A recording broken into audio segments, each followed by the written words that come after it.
Hello everyone, I'm hoping you're having an amazing day, morning, night, wherever you are guys. So we are back on day 2 on the EWC, and boy oh boy have the matches been entertaining to say the least.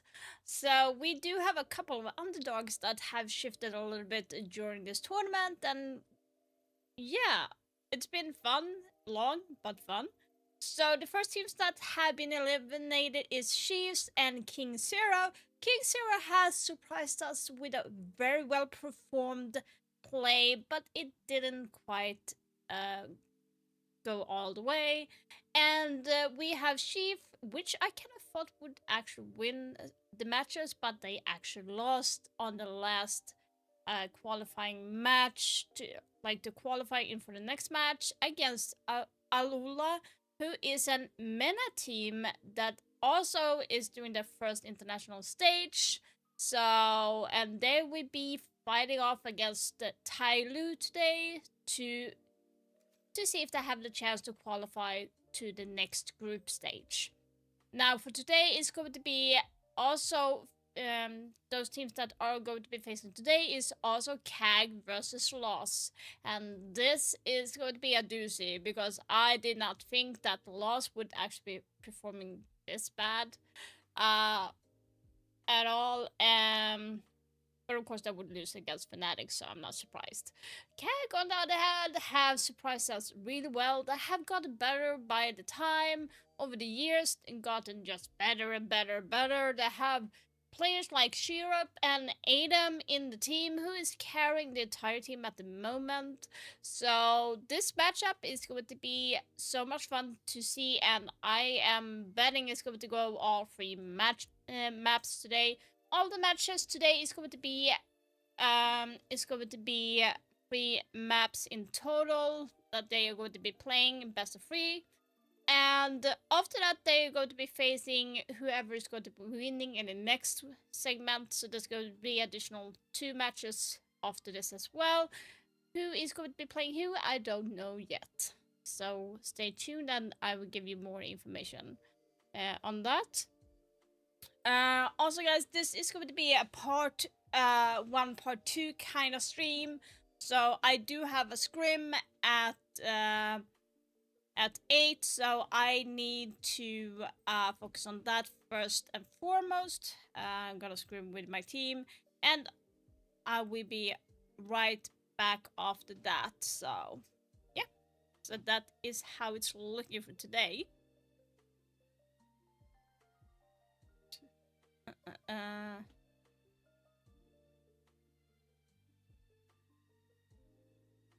Let's see how many teams have been having their stuff broken today.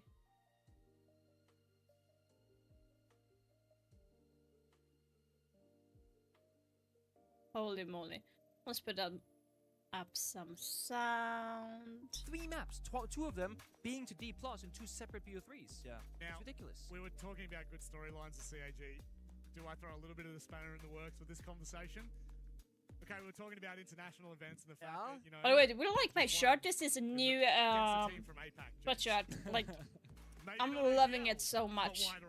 So, kind of my favorite now. Right now, look, The match is going to be starting any minute now, by the way, in case you're wondering. Now, whether that was good enough to beat them, obviously it wasn't. However, when you look at this matchup, they are going to have to bring their best, because I don't think, Dev, that a limping CAG from what we've seen in the past is going to be good enough for a Brazilian roster. 100%. Look, CAG are a team that we've seen them domestically playing against good teams like D+, and they are phenomenal. They really have invented this new play style of Siege that mixes in the CAG of old with the aggression from players like Shurip and Chibisu, the spice from players like Anaton, but also the methodicalness of players like DD. They are a very well-rounded roster and capable of great things, but here at international events, they drop the ball what seems like every time. Clearly, the biggest enemy for CAG by Varel is themselves. It's the mental warfare that they have to play when they're up against opposition, and they did not win that battle against Fnatic. They almost lost that battle against King Zero. They're going to need to win it against MIBR Lows today, otherwise they are done for the tournament. I'm going to root for CAG. I like CAG. I like Anitum, like, a lot. I like Syrup's style as well. So it's going to be super interesting to see. Ourselves, the mental warfare and the pressure that we put upon ourselves. Yeah. It's pretty devastating because I feel like that roster has such a ceiling. I think the ability to go to greatness is on a different level, and I think that once they find their footing, they will do so. If we were to take that same storyline and carry it across to MIBR Los, do you think that their ceiling is as high, higher than? Where do you find this? Oh, it's a hard one, right? I really feel like yesterday they just let me down, and I lost so much faith in them, and I hate to be like overly negative about it, but I want to see just more today. We're talking from the get-go, whether it's going to be the map veto, the operator bans, the conviction the server, playing the mid operators, getting on the shield, the solid snake, the Deimos, the Dokkaebi, playing Brazilian Siege. I need to see it from them today, because it is, like we said, no parachutes. Yeah, I think one thing to remember for MIBR Los is, unlike CAG, who have made one roster change in the last year, MIBR Los actually changed most of their roster just a few months ago, and they now have 5 players that were on 5 different teams 6 months ago. It's kind of nuts. They are still rebuilding, and they got to give it everything they can, because Gag by Varel is not going to be an easy game. No, they certainly aren't. So we kickstart on Nighthaven Labs. We move over to Chalet. And I mean, this is I want to say this is a pretty big if. Cafe will be needed, but it is there as the decider. I do feel as though CAG bring their best game if they are on top of their form, if they find their early kind of engagements and then manage to play the CAG that we know domestically. Yeah, they could exist. go toe-to-toe. I'm a little bit worried though, because yesterday the matchup against King Zero, they did lose in Shadow to start off that BO3 series, and MIBR obviously they saw that and went, we're gonna beat them there as well. I feel like this is gonna be a classic CG fashion. We gotta have a third mapper, we gotta go Cafe, no question in my mind. For CAG side, on the other aspect of it all, for MIBR Los, they can take it in 2. I genuinely think that they could, but they gotta be sharp on Chalet, and they gotta have a strong start here on Nighthaven, and not just lose the first 4 rounds to weirdness. Of course, CAG by Varel taking us to Nighthaven Labs for the first map. They played this just less than 3 weeks ago in the APL against D plus Kia, and they lost it 7-4. And as you said, Chalet, they also lost that yesterday to King Zero. Yep. Very strange to see a map veto come out from CAG where they've lost the first 2 maps both in the last 3 weeks, the last time they played them. It's a bit scary if you're a Japanese fan here, but for MIBR Los, there will be a lot of Brazilians back home looking for them to win this game and move on later today to take on Shopify Rebellion. I did peek a double shield ban, by the way, to start things off, so Anitin getting pressured already. Classic. But this is the thing, right? When you have a player that can soak up multiple operator bans off the rip, you're opening a dangerous door now if you are the enemy, because you're leaving everything else open. We speak about power operators, right? The Solid Snake, the Deimos, the Capital, the Glass, the third shield is still there in the Blitz and the Fuse. And we know CAG, like, historically, they've been an aggressive team, playing a bit of, like, the APAC meta, whatever's fun, whatever's exciting, some Ying Shotgun, not the most efficient operators, but in recent history, with the more structured play, like you mentioned, they can play your Capital, they can play the Glass, they can play a very slow, methodical style Siege, and just tear them apart step by step. And Nighthaven Labs top 4, where we're starting right now, it's one of those bump sites, where if you use an attacker, just go step 1, breach the wall, step 2, gain top catwalk control, and step 3, utilize the Glass in the Capital, you get a round victory. So I feel like it might be our lows. They're forced into this opening round at disrupting CAG. Don't let them get to the side in a 5v5. Very much so. Something Fnatic were phenomenal at yesterday in both of the games that they played. You've got to prevent the teams from executing. This is a very early start, though, from MIBR Los. They peak aggressively. Perez gets injured. He might be savable here. However, Dash is looking for the repeat. Actually, sorry, that's Daffo. The drone comes out. Unfortunately for Shurip, he didn't commit his Flame Bolt quite early enough, but he should be able to win the fight here. Dark actually able to take down Zaka after finally Perez was finished off. That's a pretty big cost here for CAG to try and confirm that kill. However, now two MIBR Lost players are actually trapped off the site, and because of this connector breach here, DD has them trapped. Awkward though. No easy way to take this gunfight. A softball is still there. Keep it pushed up against it. DD finds Dash as well. Come so on. already, it might be No. Los is bleeding. Wallbang comes through as well. They're stuck in the hose of the third player, looking for another fight. They got Don't it. know if this one you want to take, but Dapple's forced to take it now. Hang on a second. 2v4, very dangerous for CAG to lose this as both Nux and Daffo get aggressive together. Shuri finds the final 2 kills. What the frick was that? That is a perfect example of a snowball. All it took was MIBR Lows to peak a little bit too aggressively at the start. CAG punished it, and then MIBR did not give up. They pushed further and further, deeper and deeper, trying to redeem the advantage. And Cag by Varel punished them. The whole round played out in meeting hallway or in the meeting room. I've never seen that in all the years that Nightingale Lab's been in their tier 1 map pool, but it happened today. And I guess on one side you can say that MIBR Lows, they did the right thing on paper. They played the game of disruption, but they lost in the gunfights. DD was a bit better, hit a wallbang as well, disgusting shots from him. They didn't want to let them execute, but it starts off with an individual player of Perez getting injured off a too early peek on the outside window, and the entire team trying to support him. The confidence from CAG though, taking that fight, not slowing down and brute forcing the issue, that's going to be very confidence inspiring. And we saw the player camps after they won. Again? They raised their arms and went, "What are you guys doing?" Again? Bit of mental warfare already in the server and outside in the arena.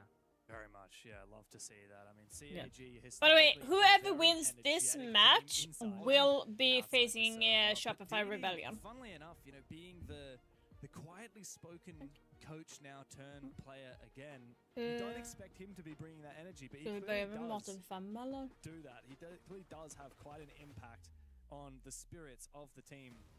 I really love that for him. I really love that for Cag by Varel. Now, one thing we didn't get a chance to talk about in that Wicked Fast pre-show, Nick, was the fact that these teams actually met each other quite recently. The Salt Lake City Major, MIBR Los, and Cag by Varel, both under slightly different names. Oh yeah, we've got Cag by Varel and MIBR Los. They played against each other at the Major in the group stage on Border, and it was actually quite a convincing win for the Brazilians, a 7-3. Of course, like we said, CAG have had really rough tournaments recently in terms of going to the Salt Lake City Major, going to the Munich Major last year, failing to qualify for the Six Invitational. Yeah. They'll definitely be looking for revenge against the Brazilians today, and they're off to a good start. But as we set the stage with that map veto, I'm a little bit scared for them. I think MIBR Los have the map advantage. I would say so as well, and I mean, looking at it, realistically, as I said, I think Cafe would be necessary for CAG. Whereas MIBR Lows could maybe end it 2-0 if they have a strong start to things. Also, now that we're on the second day of the event, we're starting to see the other teams that are already in groups fly in and arrive. Yeah. So this morning at breakfast, at lunch, etc., we've seen some of the Europeans, North Americans. I saw DZ yesterday briefly. Oh, did you? I saw EP. Yeah, EP I saw as well. I saw Secret Noah this morning. Yes. I spoke to Noah, who mentioned that Fabian is here, so I made his rock I saw a Savage from M80 walking around. Yeah. Yeah, no. So the band is getting together. It's been a bit lonely the first day because only a couple of teams that are here. Yeah, the high rollers have been rocking up, that's for sure. Which of these teams will join those high rollers to form our top 16 for the group stage?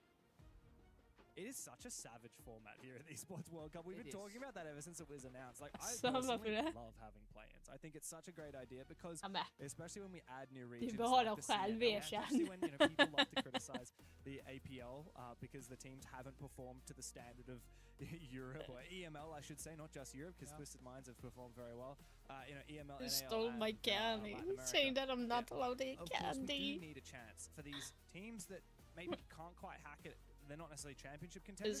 Not allowed. I'm supposed to be eating fruits today, so. Top 16. Yeah, and look, actually, I spoke to the Chiefs guys today. They've been eliminated. I saw a few of them around the venue. They're spending all day scrimming. They're spending all of tomorrow scrimming before they fly home. Yeah. Fantastic. It's so valuable for teams that go from overseas. Even if you've been eliminated. And I think, that is such a good, that is so smart. I don't understand why teams are not utilizing it more. It's very hard to get good quality scrims because even if you want to scrim the rest of APAC, you're still playing on over 100 ping. Yeah. Like, if you're ENOS and you want to play against Southeast Asian teams like Weibo, it's 100 plus ping. Yeah. Right? So your scrim quality is terrible back home.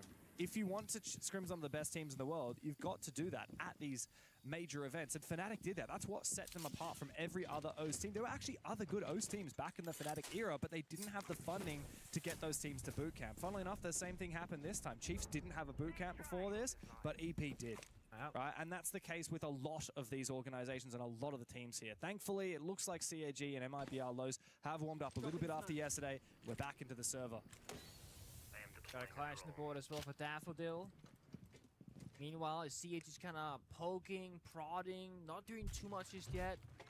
They got very execute-heavy lineup right now. They can get in the building. Rarura, that should be interesting. She's at the glass with the smokes. Solid Snake for map control. And you're seeing MIBR Lows right now thinking, okay, we don't exactly know where the pressure is being applied. We're going to reinforce some walls, cut off some of the angles, and here it comes. And it's on the blitz, on connector, looking to make the first entry. Has to be aware of what having below him in case of an impact on C4, and in front of him to his left and his right. I sure hope Okay. that they drone out Perez here. Otherwise, They he could need deal to fix the some fucking serious camera damage with because the he's SMG showing 11. CAG as Wants to try and lost. drop down the hatch. I think he was This is faking annoying. it, making it sound like he dropped down, but he actually has decided to stay. Quite a crossfire here on the top floor on this roam. 3 players holding on the line for ML. And Zaka also will super go mistake. down. No response as CAG went elsewhere. Now Anaton is about to go straight into the waiting arms of the Bliss. Doesn't get much worse than that. However, a quick shot from the Zafir does concuss the clash, force him back for a brief moment. Now the exchange from Didi, but Perez comes in and finds a triple in the round. Massive moment. The site is about For floor. MIBR What? Low says CAG have essentially lost this round. It all comes down to Shurip, and he surely will not be able to redeem himself here. It's a lot of nothing there from CAG. No real push, no real, I don't know, strategy really come into play. It was just going to be Anaton walking in, hoping to get a couple of kills, but they had no information because Shurip, who was playing the Solid Snake, was in a completely different location on the map. Couldn't utilize the gadget at all. He'll get an exit frag onto Paris, but in a second, I guess. But let's be honest, guys, there's much more to be found from this round. Bomb side isn't even here. Team more defender. Look, if Dark is there. If he found that kill onto Dark, that's a 1v5 turned into a 1v2. That is And you very still lose. winnable. And you still I lose. don't know. Chiefs 1v2, lost that bro. yesterday, okay? Relays in a 1v5, made it a 1v2 also playing Solid Snake, and lost. Damn. Because the issue is, right, when you're in the 1v5, enemies trolling, they don't care. 1v4, okay guys, whatever. 1v3, okay guys, it's about time to lock in. 1v2, you are locked. Yeah. I still can't believe Dark peaked that in the 3v1 after 2 of his teammates had died. That's... MIBR not taking any prisoners, they're not holding back. And that's something that I think is really important, especially here in the play-ins. We've seen a lot of teams not play up to snuff because they are scared. And I think, funnily enough, talking about Chiefs, they are a perfect example of that. Yeah. You know, Chiefs didn't play very scared in the OS League. Of course they didn't. They're the second best team in that league. They even beat Enterprise in the upper bracket final to earn their spot here at the Esports World Cup. But once they actually made it here in Paris, they were really scared. And I think CAG were a little bit scared yesterday as well. They finally warmed up. But yeah, they're very much not out of the woods. Today is a massive task for both of these teams and anyone who is playing this morning. All 4 of the teams who are on the verge of elimination, they have to play just to earn that spot against Shopify Rebellion in the case of these 2 teams, or in the case of Tai Lu and Alula, it's Fnatic that waits for them. And what a reward. I mean, to a be stronger opponent. I mean, Shopify Rebellion look like they shouldn't be in play-ins. Right? Yeah. Like, that's just... They are, like, potentially, you know, a top 5 team at the event. Why not top 4? Why top 5? Look, I think DZ, FaZe... Okay. who else is good? Falcons... Okay. Maybe top 4 then, okay. Maybe Shopify you forgot Rebellion wildcard. joins That's them. the best one. Yeah, okay. I think Top- wildcard's top 4. Top 5 once you Okay. count wildcard. Oh, that's an ugly one. Oh, there we go, traded. Yeah. It's one of those, guys, how did he... Oh, you got the kill, don't worry, or whatever. Oh, second wallbang. Sorry. Chibi's was wallbanging 2 separate players. These MIBR Lows players just, like, cannot help themselves. They love peeking. This is like CAG from 3 years ago. Yeah, I mean, it's Smoke dying early, it's Valve with a C4 and Pocket dying early. It's not ideal. But, and they took down Didi, who's playing Thermite. And they got Ace as a backup. It's not going to get you the most amount of value, that's for damn sure. Hey, Boogie Drone? Oh, it's gone. Well, if yours really quick there, maybe you can pick it back up, but don't want to risk getting shot from the breach, so -1. It is what it is. But MIBR Low is forced into maybe a plan B. They had it all verticality, the Valve cams. That is not a good, Most of it. Lose another. Bro. Nox goes down. We're just kind of peeking right now. Too much. This is where CAG have to lock the hell in, though. Like, there is no lose this. there is no reason to lose a 4v2. But we've seen a lot of 4v2s be lost so far. It's fine. It's the most cursed. Oh, I see. Yo. Okay. They still got the blitz. It's still fine. Okay. I don't know, man. Tertiary bomb side. They got Toffle. They got the Vert, and they can just like drop on down maybe to that smoke grenade, get inside the bomb side. I'm scared, The man. big question is, do they leave an attacker upstairs looking at the Vert and risk the retake, or do they do 3 people below? Because that's the big worry for me, is do you play much together, or do you try and split the attack? Well, the big thing here is that Dash is going to be below on the pulse, looking for a Nitro Cell or a shotgun in the late round, and also feeding information to Daffo. Where's bro going? I don't know. He's getting into position. If CAG lose this, that's a big tilter.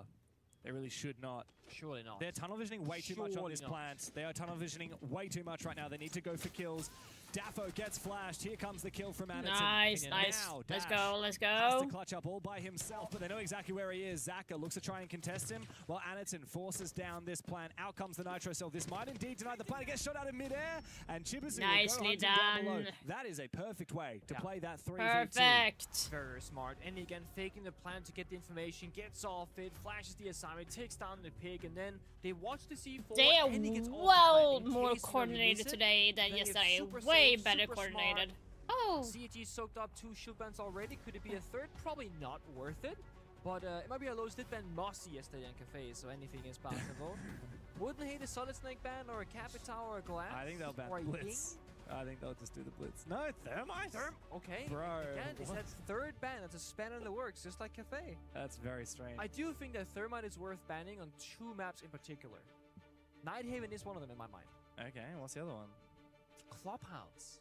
Where top floor, you can pop the CC wall, connect the wall, Jacuzzi wall single-handedly, circumvent the mute jammers for the wall denial with the Bandikaid ban, and you get smoke grenades, secondary shotgun for the hatches. Like, you get so much value. You know what you can do on Clubhouse? There's this operator called Maverick, and he's actually pretty damn I don't good. think we've seen Maverick this event. I don't think he exists. I don't think People have forgotten that Maverick exists in the last 2 years, and he is just insanely good. Like, he's still good.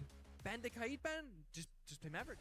Yeah, I mean, don't worry about the Bandikaid ban. In fact, this is we were talking a little bit about the double shield ban at the start of this game. I personally am so sick of seeing the Kaid bandit bans. I think it's a massive missed opportunity. I think there are so many better bans that we could have seen from CAG here, and the Azami is certainly one of them. I think there are certain teams where it makes sense. Like, I think back, there's a bit of a throwback to the PSG Talon days, right? Yeah. The first ever time that PSG Talon played M80 after Fabian left to join M80, M80 banned all the Heartbreachers. They banned like Thermite, Hibana, Ace on Nighthaven. And PSG Talon, as a Korean team from APL, they did not breach because they have never been in that position before. I think there are teams where they will struggle against Bandikaid, and then there are teams that it will not matter. Like, think about FaceTime, right? They're not going to struggle against Banditry. They got 5 different ways of dealing with it.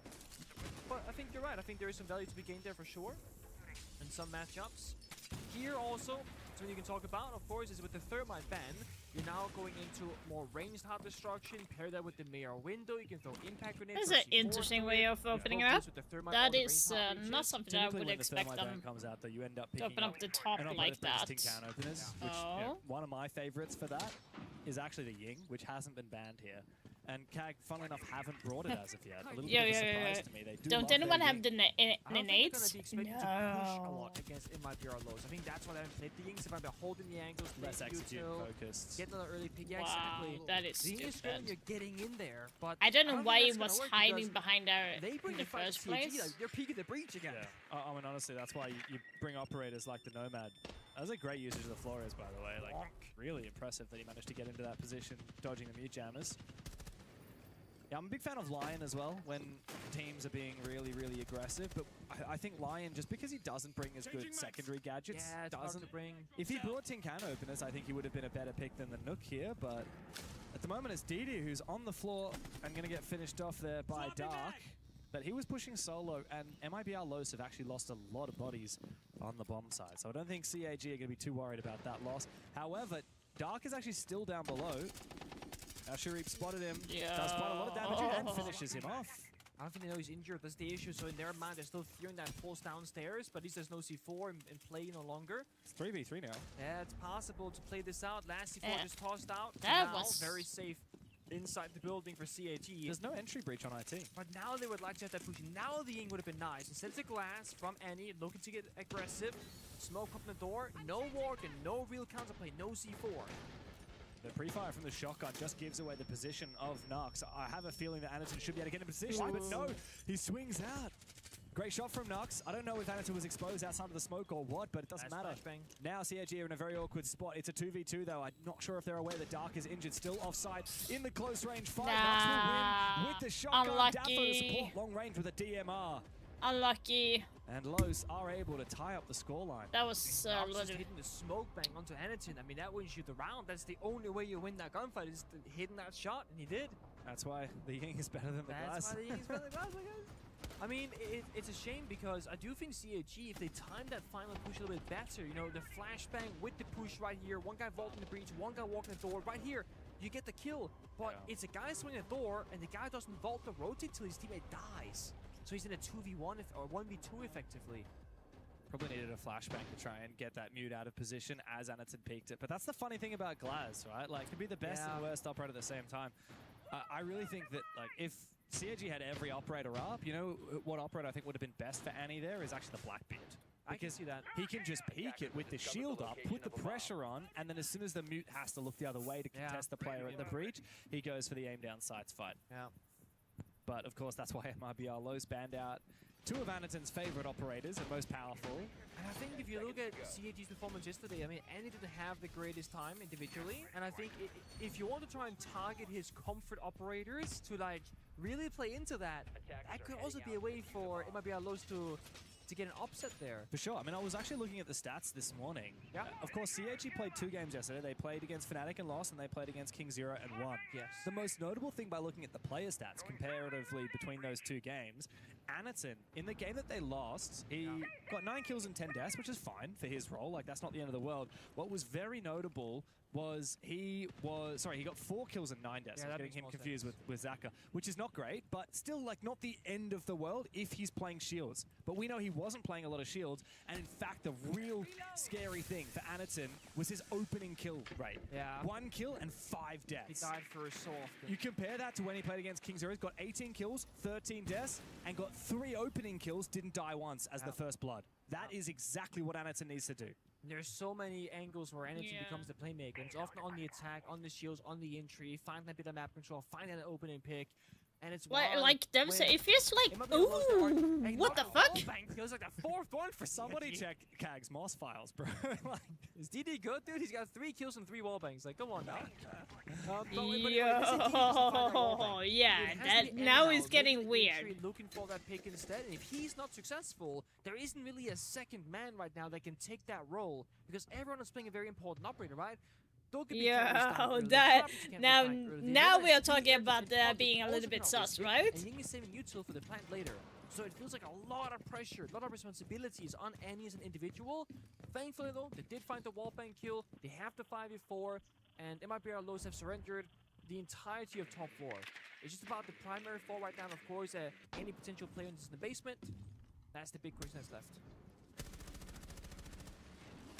Vertability, though, is very weak here for I hate CAG, when I'm so playing actually or letting like players watching, outside I would get be in the quite a mood to challenge. play and That's funny, try. though, because MIBR Lowe's aren't as much sitting on the bomb site. They're looking to try and contest. No, Do don't not swing peek that. this, Anderson. Yeah. That would be very ill-advised. He decides to fall back, does dash, but Daffo actually lashes out, takes down Zaka. It's a retake from Daffo upstairs, supported by Perez as well, who will go down to Anderton. What the Daffo fuck? also overextends. Yeah. Now it's a 3 versus 2 They in were favor of extended Kag like without. hell Imagine loss. if those What? sit back and kind of wait for the I boost don't to come understand right now. that. They wanna play that game of They could have destruction once just, again, despite having when they two got in that their kill, they pocket, could but have now just still fallen one back touch in to pocket. reposition themselves in a better situation. another. Because They see the blitz pushing in, that's going to be the pressure point. Where any goes, that's where the real play is going down. And this is where the focus for Kag has to be. The plan as Shuri rotates back to the breach and finds one. It's all up to Dash. I don't know. But of course, he's actually gone all the way upstairs. But I'm going to deny the plan. No, it's just at the wrong moment. 1v2, though, is winnable for Dash. He had a tumultuous day yesterday. 6 kills against Fnatic to 13 deaths. Now he must redeem himself. Time to answer the phone, but you got to be quick. Chibisu can keep on calling him once that cooldown subsides, and both him and Shuri are separated. Nice. The SMG-12 comes out from Chibisu, and he simply does not miss those fights. By the way, for those that are wondering, it says Tag Varel. They have, they are doing a joint, it's 2 teams joined together for this tournament only. Because since this is a big tournament with a big prize pool, some teams in different regions, like APAC especially, when there is not enough funding and stuff, we go together as one team just for this tournament. And it's only for the EWC, because most normally teams wouldn't do that for like a major, because the prize pool is not that big, where you could share between 2 teams. Especially against execute-heavy teams like CAG. So that's the reason why. It's also the kind of playstyle that can get read into, which means that the longer this game goes on, so it's the actually more 2 Japanese CAG are teams. going to counter MIBR Los, which means that if MIBR Los are going to win this, they've got to win it in 2. You know, so it's also a matter of like, if they're gonna do it right, I'm all for it if you do it together. If the play is there where you have the coordination, you have the backup plan, like you really thought it through, but it feels like an individual player gets bored and goes like, I'm gonna beat this guy. Yeah. And we'll see what happens. And then they die like, I should have beat them. Need to be synchronized. Yeah. So I just want to see a bit more prowess as a team rather than the individuals. Oh, that's the second Nook here into play. Yeah, I don't know if I rate it, by the way. We're not seeing any info ops being brought out here by Shuri MIBR. does like a good mid round though, often on bank. Happened yesterday as well. Yeah, I mean, Zako was running it earlier as well, but I thought he was running it for the tin can openers. I mean, Shuri, he's just like a lurky guy. That's the way he likes to play. He gets in so many opening engagements. Yesterday, he was 2 and 3 in openings against Fnatic, and then he was 9 and 7 Right now, when it comes King0. to like He the dies a stats lot, on but he gets a lot of players kills, right and more now, often than not, the he best does have a stat positive right opening now KD. But that's his role. It's to play aggressively. It's is to get in the face early, Rexon with often to do a bit of overall lurking. And to be best honest, like stats. at that point, I kind of say just with play whatever op rating you want. 1.44 rating, Because than you're not going to be Abby. using your util for The the best push cost anyway. right now is Abby with 85. Best entry, Ambi with +7. Rexon with the highest rating, as I said. And then we have Clutches and Katie. It's actual player from Chiefs that got eliminated. Chibisu actually contests dash as Shuri comes up from behind. He's about to get met though from the drop of Perez.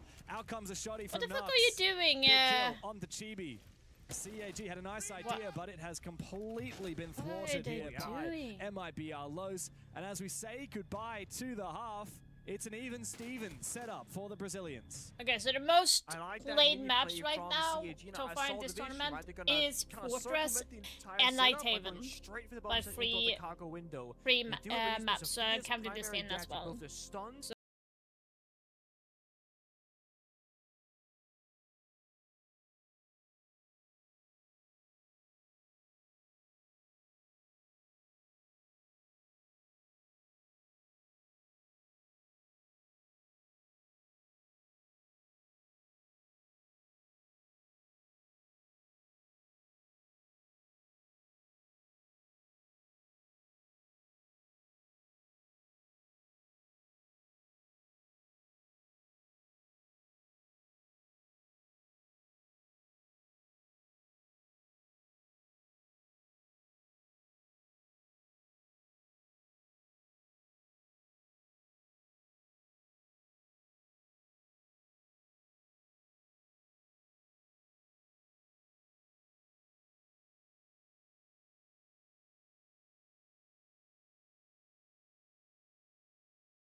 You English? No, that's different. That's Singaporean English. Oh, okay, fair enough. They talk that sometimes on Weibo.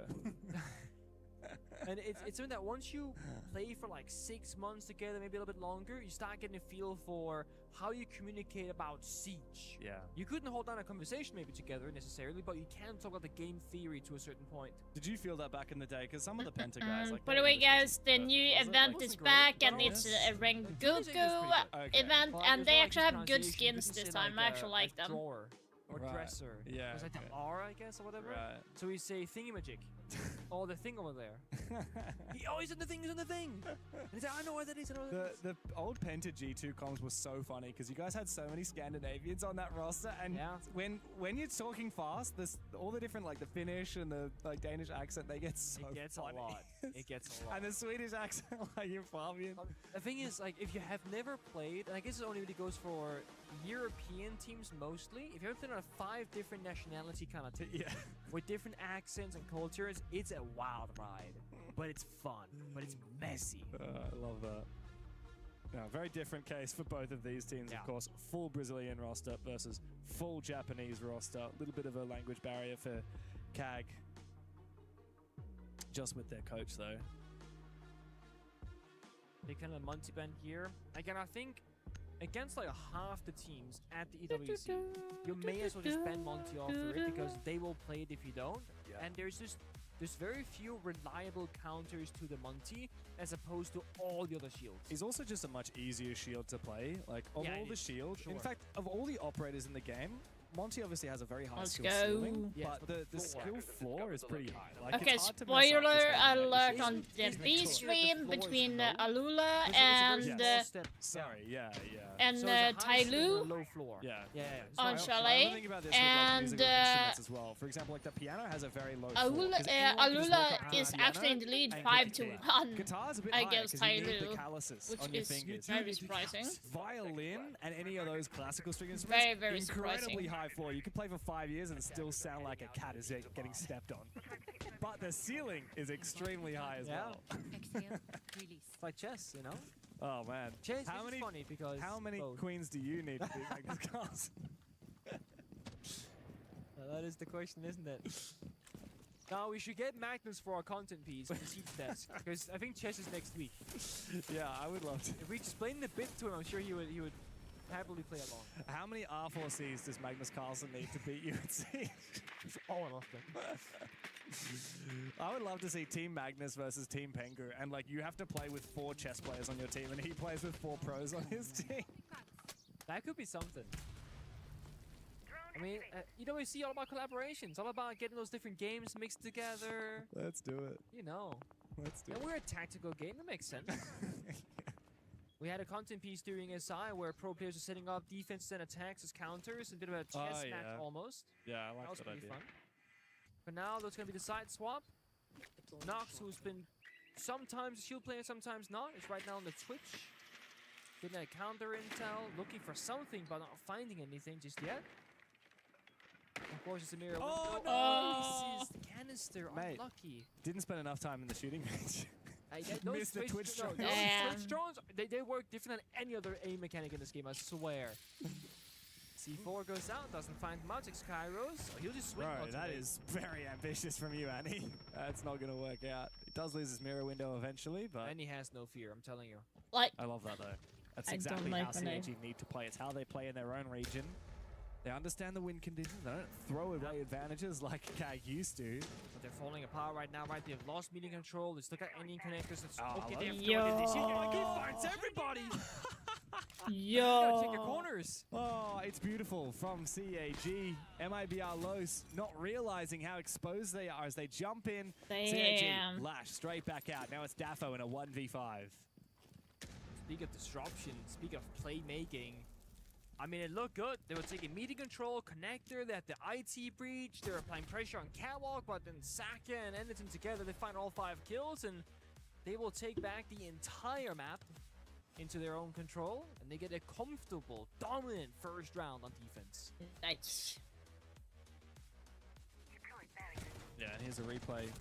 Anaton had managed to sneak on past, and that was the mini game. I believe it was actually the Wamai disrupting the air. But I think what was happening, because Nux, I think it was, on the Nomad, Dash on the Nomad. He was throwing out the air jabs and the flashbangs, because one of the unique things about Nomad on this map is you can essentially lock players into the bomb site so they can't retake electrical, right? But I think there was a mini game between the Nomad and the Wamai, because the Wamai can catch the air jabs, right, and impacts the air jabs or C4 the air jabs or do anything like that. And so that mini game made Dash think that there was no CAG player in electrical anymore. Anaton had actually snuck through while the air jab had been dismantled. Really clever little mini play there. The thing about playing certain maps like Nighthaven is that in almost every region at every level, it plays out in very similar fashion. Even in ranked play, it's a very similar map to pro play. And how you attack top 4 in particular, you need to try and find a victory in the teeny tiny details, like Annie and Saka just did there together, or you gotta just be better at the late stage, right? The C4 plant denial, the flank timing, something like that, knowing when to push back. Whereas on Clubhouse, I mean, you can win rounds just in operator phase selection, the counters, understanding where the plant should be going down, etc. Nighthaven is a little bit more finicky and much more small detail oriented. So Pengu of Siege was Come on, Kag. Which operator would be the queen? The best piece in the game, you know? The one that everybody fears. I mean, at one point you would say Ashe. It was Ashe. It was Ashe. She was the queen. Historically, probably would be Ashe. It was Dokkaebi for a while. It was Dokkaebi for a while. Maybe Hibana when she first came to play. Oh, come on, that's way too nerdy. Pick a more interesting operator than that. It was Ella. I feel like Ella's one of the most overpowered I think Ella might have been the king. It was like, if Ella died, you lost the round, because Ella was crazy on the leash. We don't really have a single operator that is like that much more powerful than everyone else right now. I think we just have so many really powerful operators. It feels a bit like it, yeah. But I mean, I'd rather have... I think I'd rather have a multitude of strong characters than just that one person that defines everything. Oh, yeah. Also because when you have operator bans like we do now, if you ban it, then you have nothing that's strong. Yeah. Oh. DMR, have fun, guys. Oh, no. Swing it, yeah. Shibisu. As they issue out the Sami fallback, you have to swing it. Yeah. I'll find a different avenue. Maybe don't make the same mistake that Shibisu did there. See, a second player was tempted to go for that swing.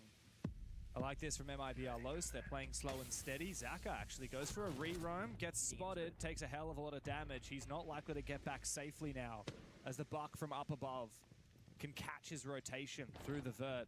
Zaka's just hoping that he can find a kill before he retreats, before they find him first. But his teammates have been pushed on back. Anaton's still roaming in cafeteria. Shurif not too far from him in lounge. Zaka actually able to sneak by. He does have to answer his phone. As you said, the damage comes through. He might actually be able to sneak on through, but no, never mind. Nux has been watching the angle. MIBR Lows playing very steadily. And they have done I think they're playing a little bit too slowly, actually. Playing for kills, not playing for map control and playing for a plan. That'll happen naturally as you find these couple of roaming players. The Dokkaebi Deimos combination super lethal, double vertical, and the ram in the box is double down. The C4 rip, not tossed them out just yet. CAG, I feel like they have to land 1 or 2 C4 kills to have a realistic shot at this. Desperate for it. And it was tossed in, I thought, but no, they keep ripping it back and forth. It hits the ceiling, doesn't find the kill. 20 seconds to go. Okay. It's time to push here. Could have saved that. Covering most of the side. The MIBR Los have played this very well, but the clock is against them now. 12 seconds, they have to get into the action and find the plan or find the last 2 kills. And it's a will go down. It's DD and Shurif now. It's DD all alone in a 1v5, but all he has to do is deny this plan. He has no gas, no util, and no hope whatsoever. MIBR Los bite back, and the scoreline is once again tied even. Nice style. I like it very much. Again, just playing for pick after pick, and everything else will come with it. That means you don't gotta be perfect. You don't gotta set all of these small pieces. Hey guys, is there a roamer? Yes. Let's find him. And they're also playing those more meta-esque operators. They're on DMRs, they're on the Deimos Dokkaebi, and they're making their own lives so much easier having strong operators. Unlike yesterday's game, where they were playing off-meta, playing Nomad Gridlock on Cafe and not having any way of getting information. No way of finding the kills. I also like the way that MIBR Los had a lot of redundancy there. They had the ram, but they also had the buck, right? If you lose one of your vert operators, you can always flip onto the second one. Such an important and underrated thing, especially in ranked. I will say, I think redundancy in your lineup is more important in ranked than anything else. Things are bound to go wrong in ranked very often. Like, if you're solo queuing ranked and you see that your team has, you know, a thermite and a ram, and maybe a sledge as well. Maybe just play the Hibana, play the Ace. Like, just add a second Play one. the Striker. Play this. Can opener, soft Dude. reach charge. You could Ah. have both. Chef's kiss. Chef's kiss. Striker is one of my favorite operators. You Also, know, there's I think Striker one is the. team that's here to do it. That plays Striker and recruit Sentry more than anybody else in the world. Who is it? You don't like have this is ringing a bell. This is from Paris with SI. Yeah, Sorry. which means is it FaZe? Yes, FaZe. Yeah. FaZe play by far. Is it Handy? Handy is like I a think it is striker Handy, man. yeah. I think it's the most one of the most played operators. And it's funny because if you talk about the most Maestro team, you would know this one, right? Oh yeah, it's Kinotrope. Kinotrope. Yeah, I know that you know it because we cast them so much. They play more Maestro than anybody else by far. Yeah. So I love when teams have that little niche little characteristic saying, oh, we do this differently than everybody else. This is why I want to bend the Thermite, by the way. Circumvent the mute jammer. Wall is open. I love Little that. grapple angle. Works in the upstairs walls, the downstairs wall for garage. And it makes the mute on those reinforced walls completely useless. Yeah, bit of a wasteful pick from here. Hopefully in future CAG realize that it's not worth bringing the mute, at least not for that purpose. Maybe more so to counter the Solid Snake. Yeah.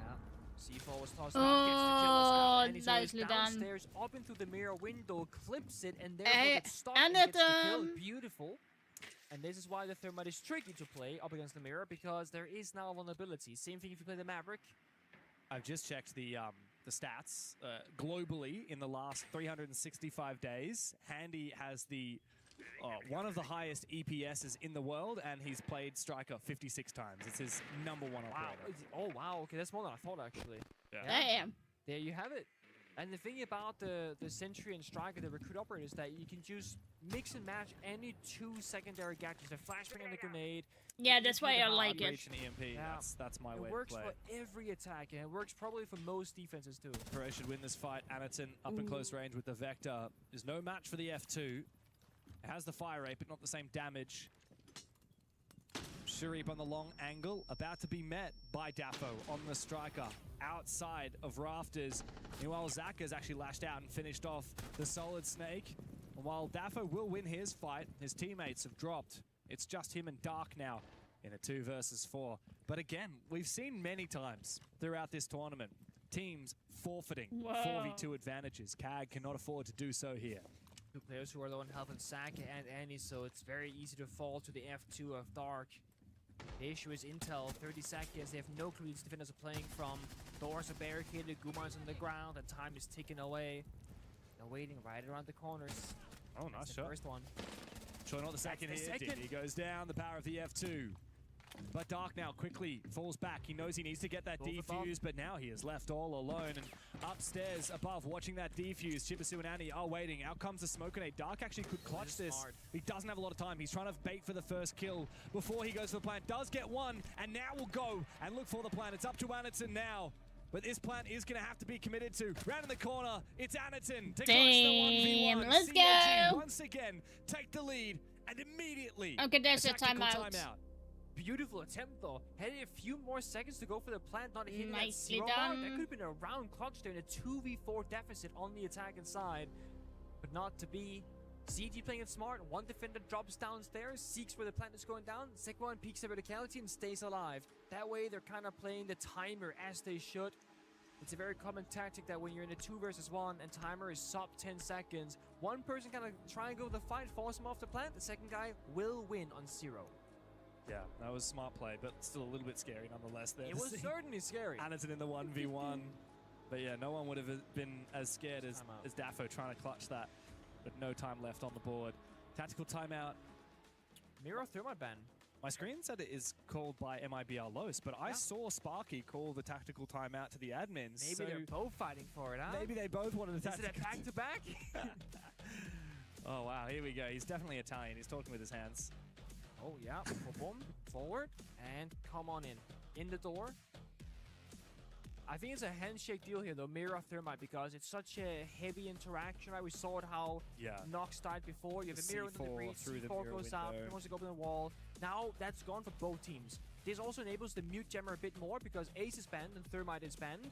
Hibana doesn't work with interaction. You have you get jammed obviously. So can openers is the last thing you have open now. Can openers no longer get affected by mute jammers though, because you don't have to detonate them. Same with Ace. Internal mechanisms. Yeah. So that does mean, of course, that the mute jammer won't counter the tin can openers, but we'll stop your ban if you want to go for it. Yeah, and you have to make a choice for the tin can opener. Do we want a crouchable breach or a vaultable breach? You cannot make a sprintable breach. No. Which means you can't play as aggressively around it. So it's a good move there from CIG, just changes a little bit about the hard breach. And in this whole conversation, we still haven't mentioned Maverick, because we know no one's going to play it, right? Which is funny, because, like, God, Mav is so good, man.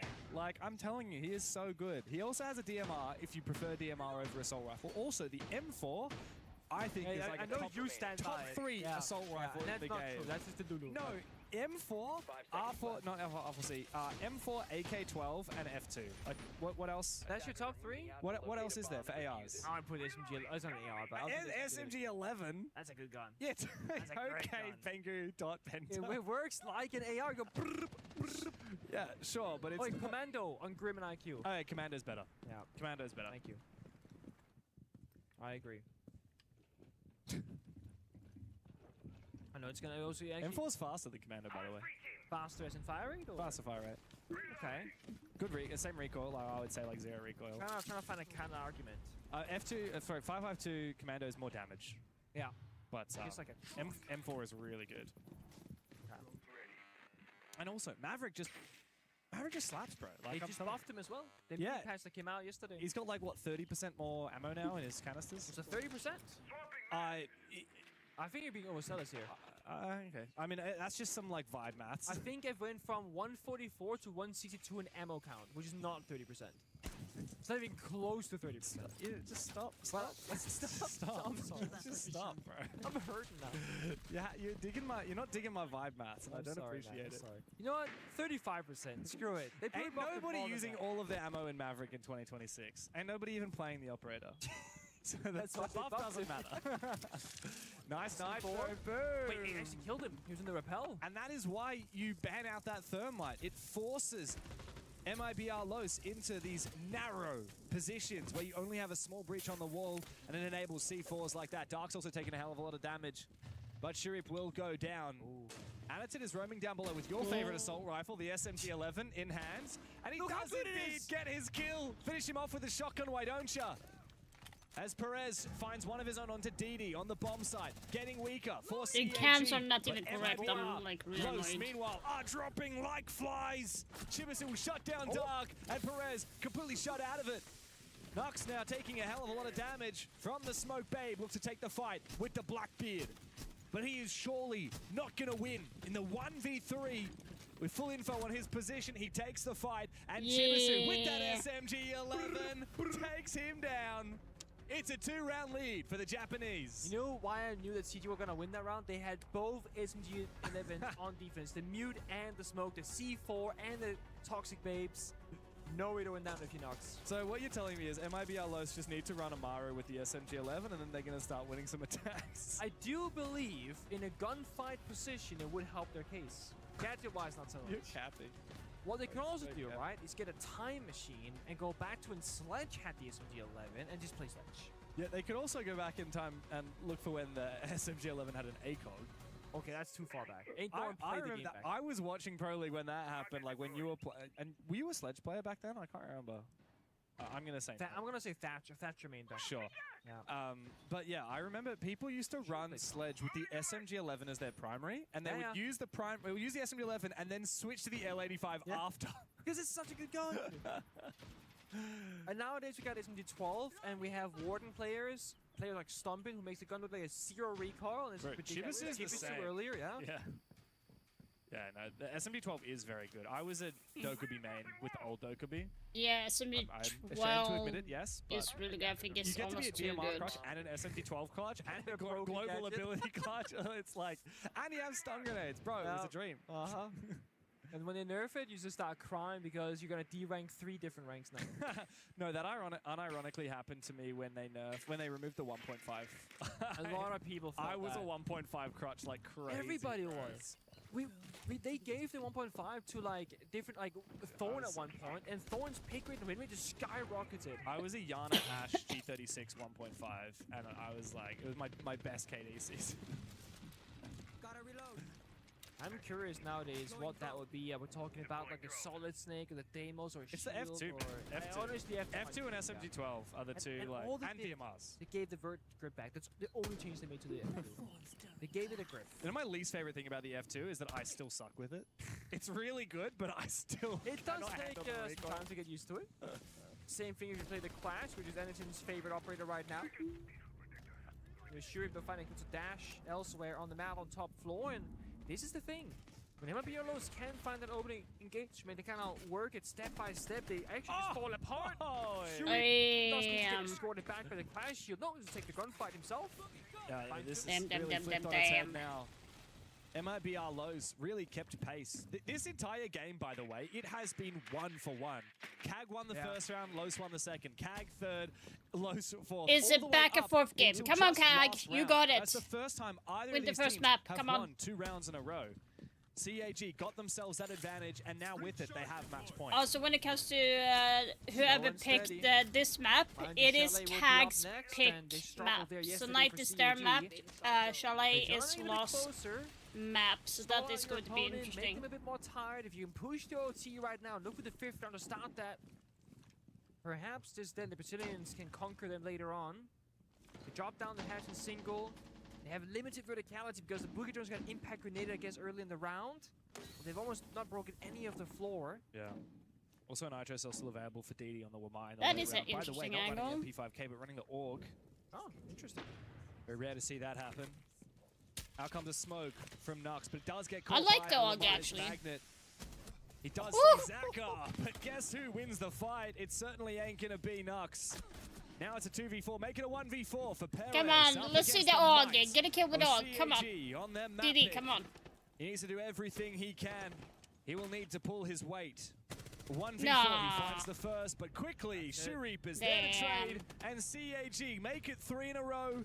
And with that, Damn, cap off, unlucky. Nighthaven Labs 1-0 up in the series. Confident, they take their fights, they played well together, and it is a different look than how they started yesterday's tournament, or how they started yesterday in this tournament rather. And I saw a tweet from Shuri by Annie saying they came into this tournament just feeling very stiff in the server.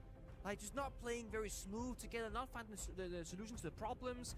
It feels better so far. Yeah. This map. Yeah, definitely a big glow up for CAG compared to yesterday. But MIBR Los, of course, they put up a decent fight there on Labs.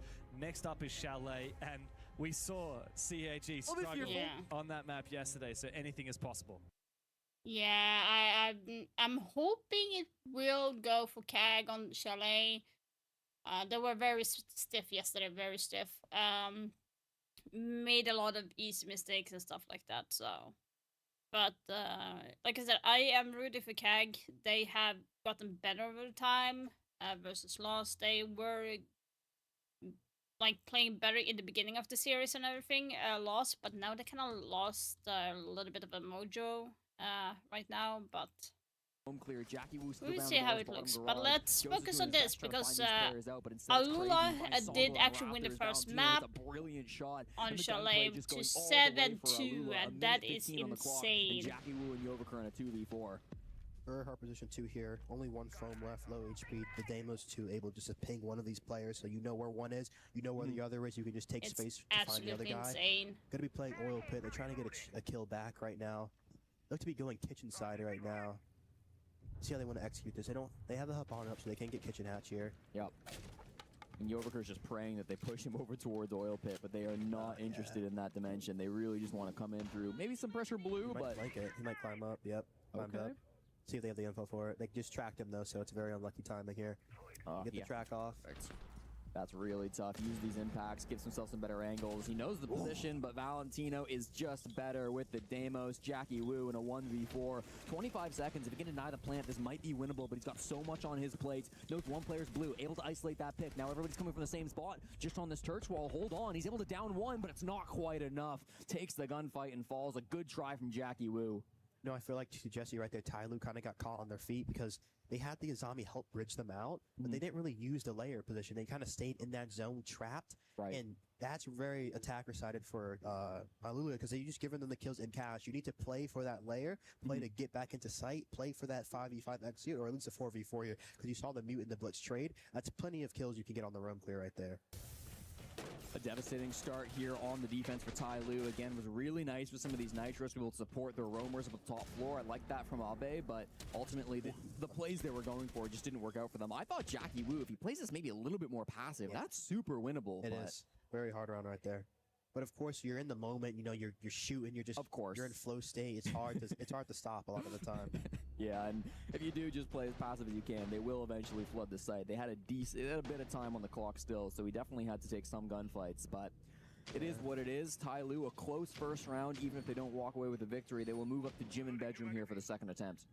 Should be going for a red extend here with the shield. Who am I playing it? The tube probably playing in cash here just to slow the wall right now.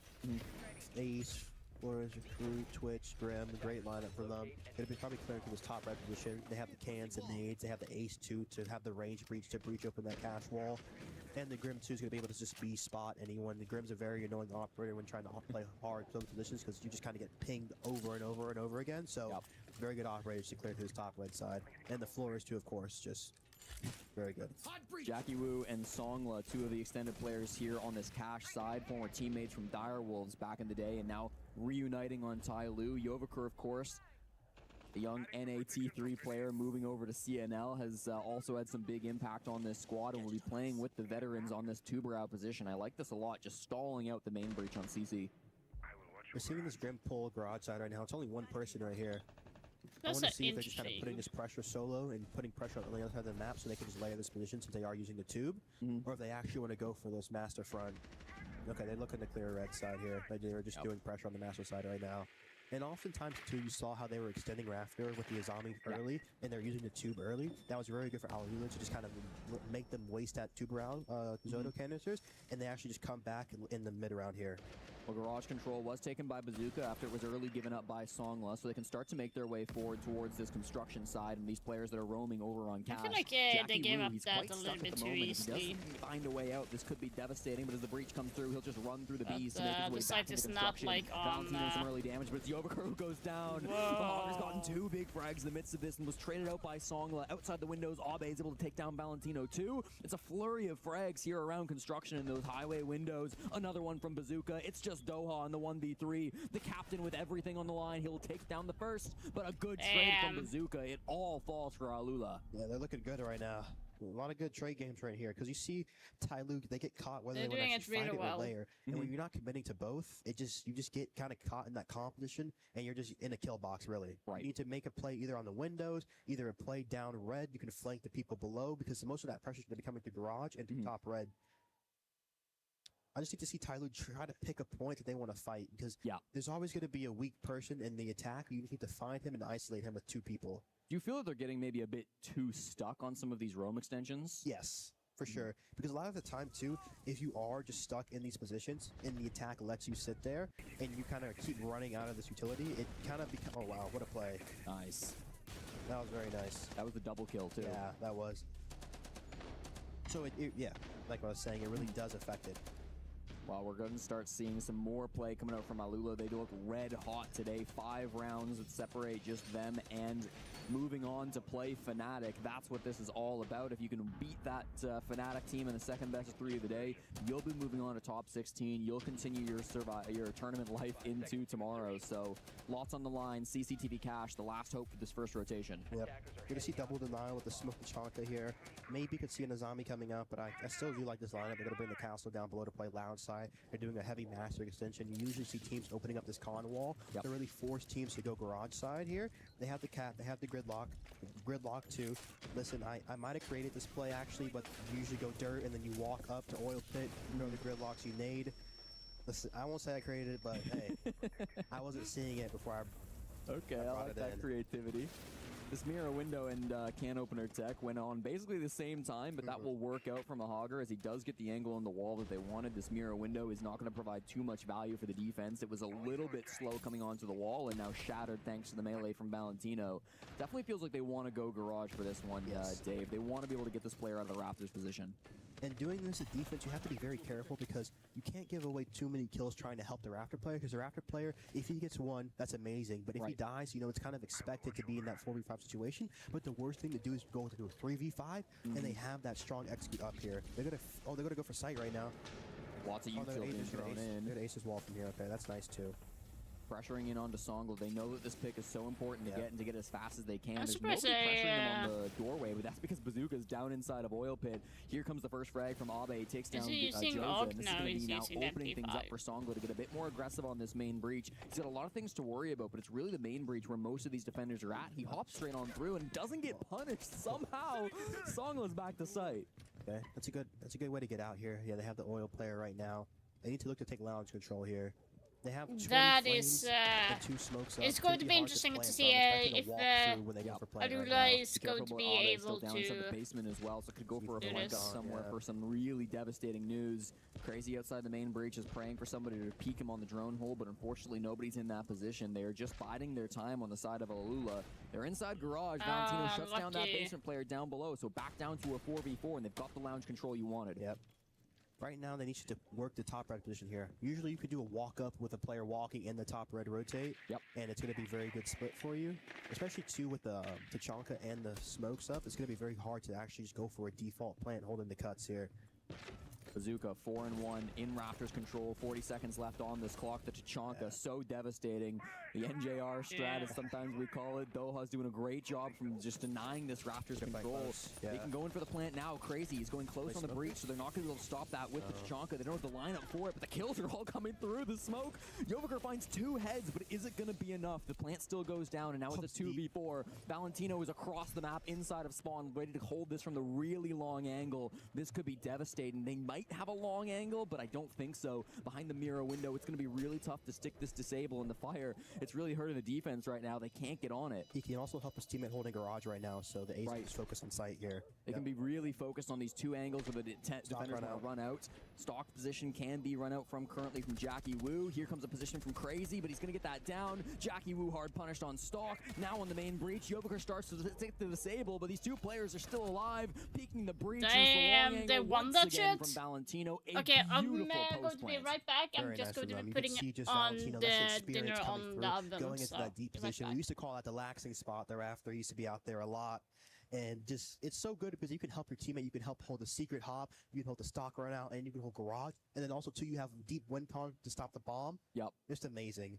I feel like we do not see that position very often these days in Siege. Maybe a little bit of an oversight, too, not having to smoke top red, because the chunk can actually deny default and server window, and you just need to smoke the close side. Yeah. Well, Tyloo clearly feeling the pressure in this match now, down 0-3 to Alula. They have never in team history with this lineup won a round on Clubhouse. That continues 3 rounds deep on this one. It's not a good stat to hear. No, never a great one to see reported on the cast. I mean, if you're the coach of Tyloo right now, if you're Hart JP, what are you trying to say to these players? You know, I'm saying, you know, we made it this far here. There's no more pressure. You know, we're here. Let's just go for it. Because I feel like right now they're not. That round was actually a lot better because, you know, you could see them playing into their win con. They had the Tachanka, they had the mirror for the late round, see where the retake lounge.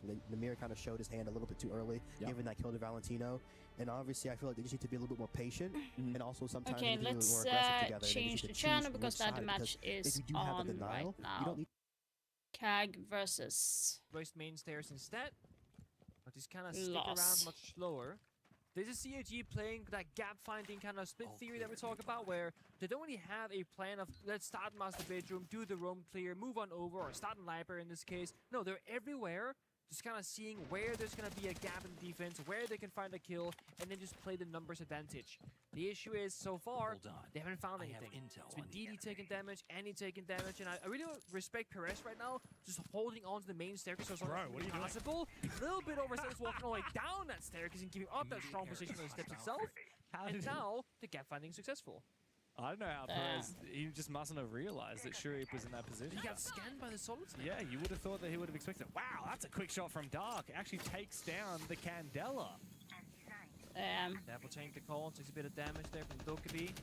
But that's the thing that we saw also in Not Even Labs, right? It might be our lows, they're too eager to take some of those fights. That's a mute SMG living close quarter, taking a long-range engagement, not knowing where the enemy is attacking from. You could have walked up the staircase, gone to bar, maybe made it back towards the master bedroom bomb site and just played that 5v5.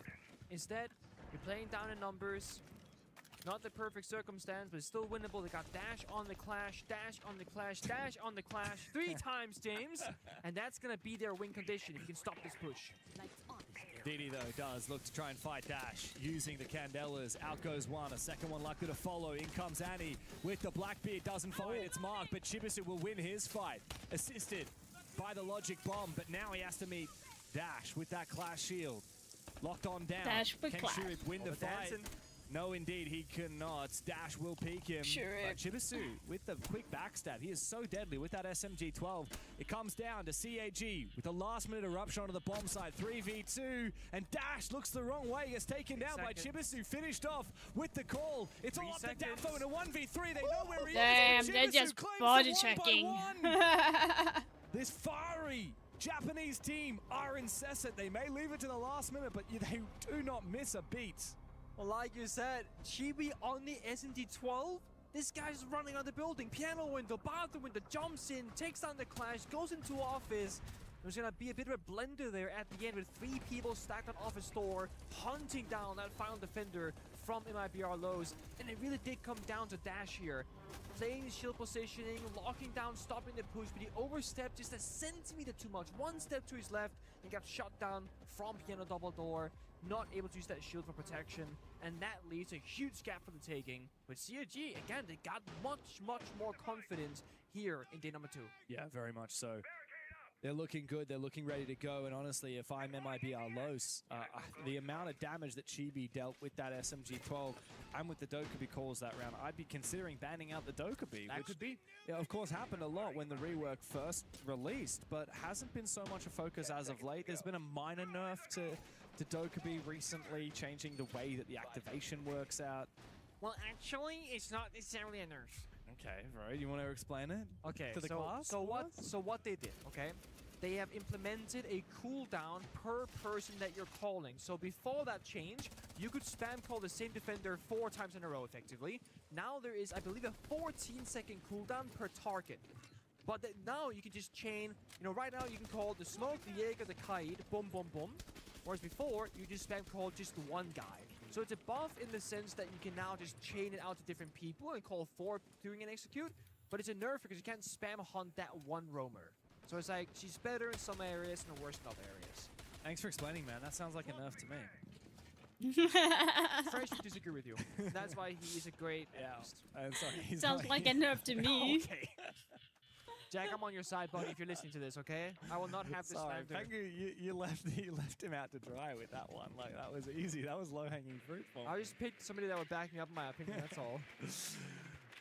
One thing I did notice this round, talking about strats, the Jaeger actually has stacked 2 ADSs in Boiler, in Elbow, all the way down to the basement. I like Barler. Yeah, very unusual. I mean, firstly, it's unusual to see teams actually play basement here on Chalet. You don't see this a lot, but this shield setup from Dafo, supported by the ADSs from Jaeger, this is the kind of strat that we just do not see much these days. So the reason why I love the Barler setup is that you're kind of forcing the enemy on the attack to go for dining control, like we see here from Shuri. Break open the hatch so that you're stuck in Barler and force the attackers into taking pretty much full map control. When you're forced to take full map control, they're more open to getting flanked, to retaking that space, to have an early aggressive kind of play as a defender, and more things can go wrong. Because if you don't play Barler, they can just go backside. They can just work the Barler breach, they can work the long single wall, they can get the main external wall and the hatches, and now you have no way you can play a defense. So this is, I think, a good way of kind of giving yourself more ground to work with if you're a defender. High risk, high reward, sure, but it does make that bomb site a little bit more playable. This bomb side is not typically very powerful for the defensive side. CAG have already won as many rounds on the attacking side as they have today, as they did yesterday against King Zero, and they're looking to double up. First blood has been drawn in the second one. Now as Shuri clears out that Boiler position swiftly. It's just Perez and Daffo. And Sharif knows where one of them is. Out goes a nade. He doesn't need to overextend here. Bide his time. Allow Anaton the opportunity to close the distance. In comes Chibi with the SMG-12. Now Daffo has his own, but Chibi's simply better. 2 rounds. Yeah, like on this, like bottom floor on this side is not good on defense side. The reason why it works so well in ranked is because it's not as coordinated as it is in competitive. A lot of people would not see the same. Fighting Andy on a blitz with a shotgun. And we all know So what's gonna happen. Tim is gonna walk up, use the flash, right click, and either you try and shoot It is interesting of them to go there, but I wouldn't like say it's like the best. Having that boiler rotation, the shield, the ADS says wide swings completely unnecessarily, gives up boiler, loses the crossfire, and just sells his team essentially, right? Because now that middle chain is broken, the defense can't help each other anymore, and everyone's left on their own in a corner. Yeah. Stuck in blue, stuck by the breach. Oh, timeout. Okay. A lot of things went wrong there for MIBR Los, and the first one that I noticed was actually the fact that the Tubarão was out of position when the exothermic charge came on. Yeah, also true. Kaid Tubarão, I mean, you're bringing those operators together to try and delay as much time on that external breach, and because they didn't use it well, they struggled in the latter part of that round. A tactical timeout has been called, I believe, by MIBR Los. So both teams are now having a little bit of a chit-chat about what to fix up. We've only seen 2 different bomb sites taken so far by the Brazilians, the top floor and the basement. None of the ground floor bomb sites, which these days tend to actually be the best bomb sites on Chalet. Yeah. And it works like a sandwich. You can play above it, beneath it, around it, and play a lot more map control. And I think if you're Hawksword right now, right, the coach staying behind the players on MIBR Low Society, I'm just looking at stats and stuff to see how it's looking. So from what I'm seeing, why is my hair like? And how we're gonna be fighting. The reason why you don't want so whoever wins here, from my understanding, is going to be facing. You're gonna get blinded, or you have a shotgun against a shield, and you can't really hit Shopify Rebellion. So what Nox needs now is saying, guys, I'm gonna run at the blitz. He's gonna flash me and then push me. I'm gonna bait it. Somebody ready to get the kill. That didn't happen. There's not like a teamwork play happening from the Brazilians. It's very much individual people taking it looks like it. So whoever wins this match is going to be facing Shopify Rebellion, and whoever wins in the B stream is going to be facing Fnatic. Dude is actually the GOAT, man. Right now, he's so good. Chibi, I'll admit, I've been critical of him in the past because he's very good at getting exit frags. So sometimes his stats are a little bit inflated, but in a game like this, like he's 5-0 because every single one of his kills has been impactful. Like, not a single kill has been an exit, and he's been really consistent recently as well. It's going to be interesting to see how that works. And he's like the entry. I am rooting for CAG on this match, but I don't think CAG will win against Shopify Rebellion.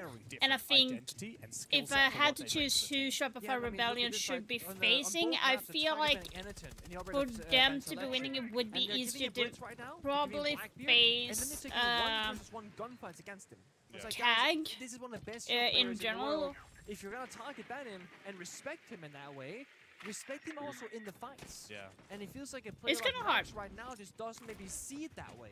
Because he's very eager as smoke to fight anytime. I did put on my prediction that Shopify and Fnatic would move through, so in a way I'm hoping they are going to be winning at the end of it. Oh boy, the train is coming, the train is coming. No. What the fuck? He minces them all up. It's just DD now. What the fuck was that? He finds his first. That is a beautiful way to counter that quick and swift push from CAG. What was that? Play the teamwork game perfectly. DD, surely you can find this one, but no, not allowed to as of yet. Player slips between his fingers. He does finish off Dark. Surely you won't get much more than that, though. What a struggle to start around there for CD, but it's just that was kinda... his headshot, his flicks, I mean, they're just landing super sharp in the server. The crossfire stop, and it's in much more respect being showcased this time, and you got Nox on the smoke alive later in the round, much better too. They're playing by the blue staircase. 3 separate defenders stacked by the blue stairs. They also have the diffuse nearby. I don't know, man. If he finds one more, this is winnable. But there is a shield, I believe, on that staircase. Yeah, that's going to be hard to clear. Wow, that gas lands perfectly as well. DD, funnily enough, has control of the bomb site. However, he doesn't have the defuse, so he can't go for a plant. Even if he does get it down, it'll be a tough post plant, even with the Capitao. Maybe he can try and fake out, pretend that he's got the diffuser, force MIBR Los to try and take him down on the bomb site. I think they're aware of it now, and they have advanced on his position, getting closer and closer. Only 4 bullets left in the chamber. Damn. Swing him and take him on down. No. First round on the board of Chalet for Los. I don't know what they were trying to do. I really don't know. The Perez flaked through the wall to That was Firebase. interesting. Disgusting, by the way. But I mean, someone's gotta ruin the fun, right? Is that a? Oh, by the way, attack guys, time I or did a- change I my think it's like time goals so it shows they took subs the- instead I of thought like they had it money. right. Like I don't know why about what's you, showing but I money, was but reading we the do comments. have the sub Yeah, goal. let's watch this for a second. Boom. Boom. And then Second one, and then bang, bang on the straight Shuri. on. Bro, Shuri's gonna be tilted. Yeah. He'll be like, what? He's like, what did I die to? How did I die just then? Perez got Damn. 4 kills that round. I believe one of them was just finishing off the downed Anaton. Yeah, doesn't count. Valuable nonetheless. So we have a tactical timeout, but I believe based on what I just saw the admins kind of Yeah. talking to Hugsort, I think that it was the fact is how it works in game is when you are like MIBR lows, for example, Yo. go to your menu, you can request No a timeout, right, and it'll just way. start. But sometimes it doesn't start in time correctly. You did it too late. Exactly. Yeah. Okay, spoiler alert on the B stream. So Alula has gotten the first win on the first map on Chalet 7-2. Now on Clubhouse on it's 5-0 to Alula on Clubhouse. How are they playing this good? They were not playing this good yesterday. It's insane. So whoever wins this match will face Fnatic, and I think Fnatic is going to be winning. I'm sorry. But I think I it's go not to like a that. solid snake. It would I be think interesting Ortho if could they be your were between to that be for me at least. facing It's gonna be Shopify about that again. initial That map would control, be bit of super intrigue interesting. capabilities. Yeah. No. Then CAG banned Ella to further Because enable Shopify Energy actually to play those much more faced vulnerable shields because of Alula one yesterday Yeah, and no, won I think that's a good 7-2, point, so I don't I'm think curious it's if we're going to ever be. gonna see more raw aura. Sure, you've just hovered for a short second there, but it's like I do believe it's an operator that we're not seeing utilized at its max capacity just yet. Yeah. I do think there are some cases where it can be quite strong. We saw Chibi play it one round, the first round on Heaven Labs, but I don't really remember it having an I impact. don't think they got to an execute state. Oh no, that was the round where the entire Yeah. defensive team just like Happened rushed in them. meeting, Yeah, yeah. yeah, and they got all the kills. That's true. But no, you are right. I mean, I think the thing with Ryora is most of the time her util kind of just like gets used in very specific bomb Yes. sites and maps, like bakery attacks. You see the Ryora, but not really elsewhere. Yeah, I use back it in a the lot labs, on you can do the other half sites. take where you take like vending stairs and you close off the flanks to kitchen and gaming. You can do a little bit of vert before you close them and stuff. But yeah, it's very very like obvious what you want to do often, Yeah, and there is a very big counter, which is like Scope is gonna really punch his counter, but here they go, jump on in, aggressive clicking CAG. Indeed it is here from Anaton. He goes in, but Dash quickly with the MP5 SD does trouble. find one kill. Out comes with the impact actually just knocks Anaton back for a brief moment. He needs to win this fight though. Comes up in close range. With the Scar in hand, he should be able to win this fight. Goes for the bonk, finishes off Dash, looks for a little bit more. As CAG erupted to the bomb site. It's time to retake DD, for what the MIBR fuck? Lows. Going on. Plan wants to happen here from Zaka, but they don't know where Nux is. We can see he's actually still hiding in the bathroom. Anaton's now found him. Wants to go for a little bit of a bait. Continuing to go back and forth. Anaton, what the Just down, but fuck? Zaka will trade back. It's now a 1v1 with Anaton on the ground. Oh Dark my seems to have an god, inkling. that is so Where Zaka may hilarious. be. I called it. Anaton picks for info. It's the perfect bait. Zaka will find the kill. CAG, a third round. There's no way any crawls and says, you know what, don't go for the revive. I will distract him one more time. Because here's the one dancing with the Blackbeard shield as well. Phenomenal team play again from a CAG. They didn't get the initial opening that they wanted. Chibisu dies early. Anaton is stuck between some impact grenades, a toxic bait. The Baba was beneath the window. He was like stuck in a really tough position, and he made it work. The patience there from Annie and just saying, I got two people's attention. I'm fine just being in bathroom and being stuck. Anderson is such a troll. Like, bro, I'm so glad that we were spectating. Papa I shook think the it was bonnet. Dark in Yeah. in bathroom, That's just a looking free at kill. Anderson, and Anderson is just spamming right click, but never holding it down. So it looks like his shield is starting to move out of the way, so he can aim down sights, but he's never actually exposing his head. Awesome. Yeah. The biggest troll, and meanwhile he's just spamming Q and E, Yeah. spamming them. It looks ridiculous. But no, it's really good. And this again, we talk about good shield players, and this is an example of having a good shield player, but also having a good shield team. Yeah. Like, know how to play Saka around understood exactly how to utilize Enerton as the bait. Whereas some teams and some players don't have that experience together, and it becomes a winnable position that you lose. Yeah. Well, this was a winnable position that you won. So MIBR Los, they are on the unfavored side, but as we mentioned yesterday, CAG actually looked better on their defense than on their attack on Chalet. So I'd be pretty scared here if ML aren't able to find 2 to 3 rounds in this half. Ideally, the full 3, which means they need to flip it on right now. We're going to bar games for this defense, Penguin, and what I noticed is actually a fully reinforced hatch inside of Library. Typically, you'll play a player inside Library with that hatch open. They fall back. No, I was going to say the same thing. It's a very different approach here from... What? Bro. Just get door banged as well. This has been an issue for the Brazilians all day long. They've died like 6 times now through a door, window, or a barricade above a 90 lamps and here in Chalet. It is haunting them. Is Valkyrie dead early, which there is, I guess, a benefit to? You can now just sit on those cameras. Yeah, except Dokkaebi sacked them. Yeah, but that's only temporary with the rework, to be fair. Sure. But yes, the other issue is there is a Dokkaebi in play. Yeah, and you've got Nike in place. And with the hatches being opened, reinforced rather than library, like we said earlier, it does give less playable positions for defense. Because like you said, you can play in library and now fall back. You're going to be on an island stuck in library, like a box if you choose to go there. So the fighting is happening in master bedroom, in bathroom piano, right behind the player of Dash right now. And if these Romans die, that should just be the round. But a great shot of Saka. Shuts down the first push. He should not get out alive. Oh, wow. What? Finds Anderton. Quick kill from him, but Chibisu will trade it on back. Chibisu, though, immediately dispatched with.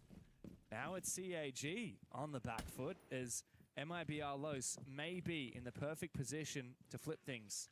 They fall back towards the bomb site. Shurip and Didi. Oh, wow. Didi is very low HP after that Thorn Trap hit him.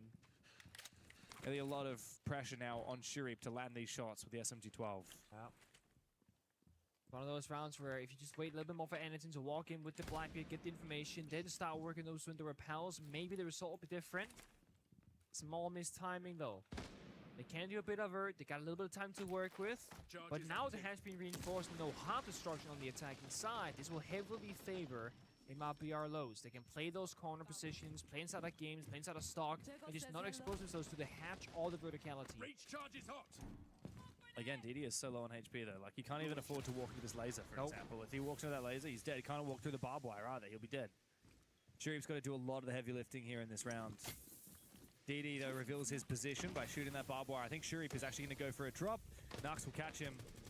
Didi, there's absolutely no way he can win this. MIBR Los, finally. A second round on the board.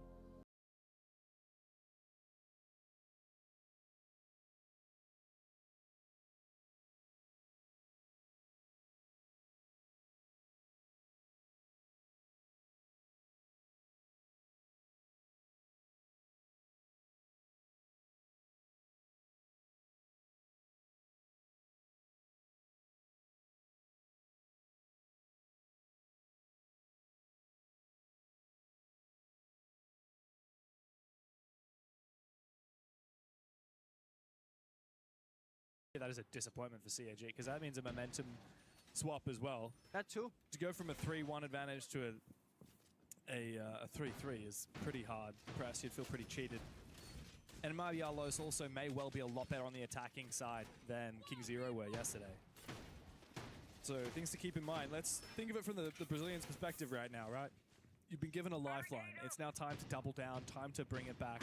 3-3. They're leaning more into the Valkyrie. Again, despite being countered with the IQ and Dokkaebi last round, they're bringing the shields. Despite that Eleban, they've got the Denari and the Thorn together.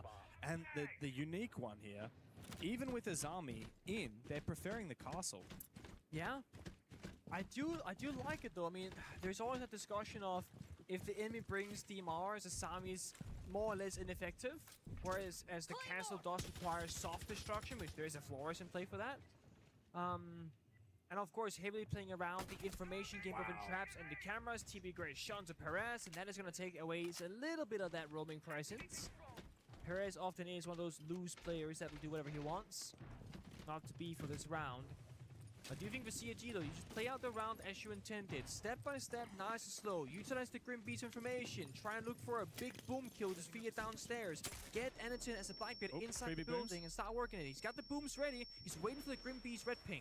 He's surely right downstairs. Nux is toast any second now. As soon as Shurip has the info on where he is, he's currently watching his flank. Team kill to Annie. Anakin gets TK on the window by repels. DD. That is a very rare mistake for CAG. It's not often that they will team kill their shield. Here come the 3 big booms from Shurip. Actually went all the way down into the basement to catch Dash. Interesting. That's a huge kill though. Now CAG retain their advantage. Imagine they had Annie though. 5 versus 3, got the shield. They can easily go for a plant in like 20 seconds from now, but we got the shield. It is time for a plan B. Gotta figure out where those defenders are and where they can into the building, because trophy window looks super scary unless you know it's clear for a fact. Well, they know one's in closet here. Zaka needs to try and use his Grim Beast to support. I'm not sure if CAG are aware that there is a player inside of bathroom as well. They would have just heard Daffo rattle out a few shots with the UMP. The smokes will slow down Zaka here. No need to rush. Shuri brings out his concussions from the Zoth. Wants to make an entry with DD. Nobody's try and repel inside. You're right, there is no one in kitchen, which means DD can get inside for free. He does go for it. They pre-fire through the head holes. They look to make a breach on the bomb side. Dark to find a flank. He finds his first. DD will trade it back. 3v2 as the plant poised and ready to go here for CAG. Daffo wants to go for a flank. Both him and Nux are still up above this bomb site. They only know for a fact that one guy was above. With the side being clear, they can deduct that it has to be a second player as well. Gotta worry about the staircases and of course the hatch being open. A plant technically possible, but both defenders have a secondary or primary shotgun, so verticality will be against CAG. Diddy will start forcing that plant down. RCAG ready enough to watch for it. Daffo tries to go into the hatch, tries to deny the plant, but he is far too late. DD's got it confirmed. CAG into the post as they look to lock up this half 4-2. All they need to do is sit outside on these repels to bide their time and wait for MIBR lows to surely, desperately make their way back to the bomb site. Almost unlosable position. A play on the pick on the repel and 2 guys by the side playing together. Daffo takes a bit of damage, so does Saka. Perfect kill. Patience, pre-fires, Nicely done. and all it takes now is just a waiting game. Daffo needs to get back onto the bomb site. He's got 4 seconds to do so, and he won't even try. CAG say, come on, give us your best shot. Shuri will claim the final kill. Okay, guys, so It's I'm a 4 having this as round the half. dinner.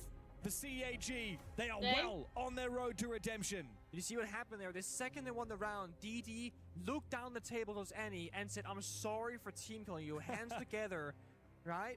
And I think that's really important, taking responsibility. It was a good outcome. They got the round. They're having a laugh about it, but they recognize, I'm so sorry, I messed up. That's on me. Let's focus on the next upcoming half. I think those very small things, obviously a big sign of maturity and trusting each other as a team, but also just making sure that there's no bad vibes. Yeah, Because if Anyton's, I think he's looking, he's 2-6. He's having a great game. He's having a good impact, but on the scoreboard, he hasn't found the kills. Some players will feel a bit tilted by that. Then you get team killed on a round that should be a 5v3 free victory. Yeah. It's like, don't worry about it. That's my bad. You're doing great. We talked about this with Fnatic. In the post-match interview, Citizen was really hyping up Smiths for his shield play, saying, guys, you're not ready for this guy. He's a new player who's at his first ever event. He's getting gassed up by a Pro League champion. Like, it means something, right? Yeah, it does. Have your teammates supporting you, even when you're bottom fragging. And that is what... Especially when you're bottom fragging. Well, yeah, I mean, more so than ever, right? Like, it's easy to gas up the player that's top fragging on your team. It's harder to admit, look, you know, you played so well and you helped us win that, even though you didn't get any kills. Because Siege is not all about the kills, right? You can have a big impact to help your teammates. We're seeing it here, the like, necessary 3 of kills. these highlight rounds is Annie on the shield is doing disgusting things in the server, but not being the one to get the kill. And sadly, there's no way to count the values there. Annie has 2 assists, but he's been in way more assisted fights than just 2. That's right. I mean, the Siege is a much less of a quantitative game than people realize, and that's why the stats don't always tell the whole story.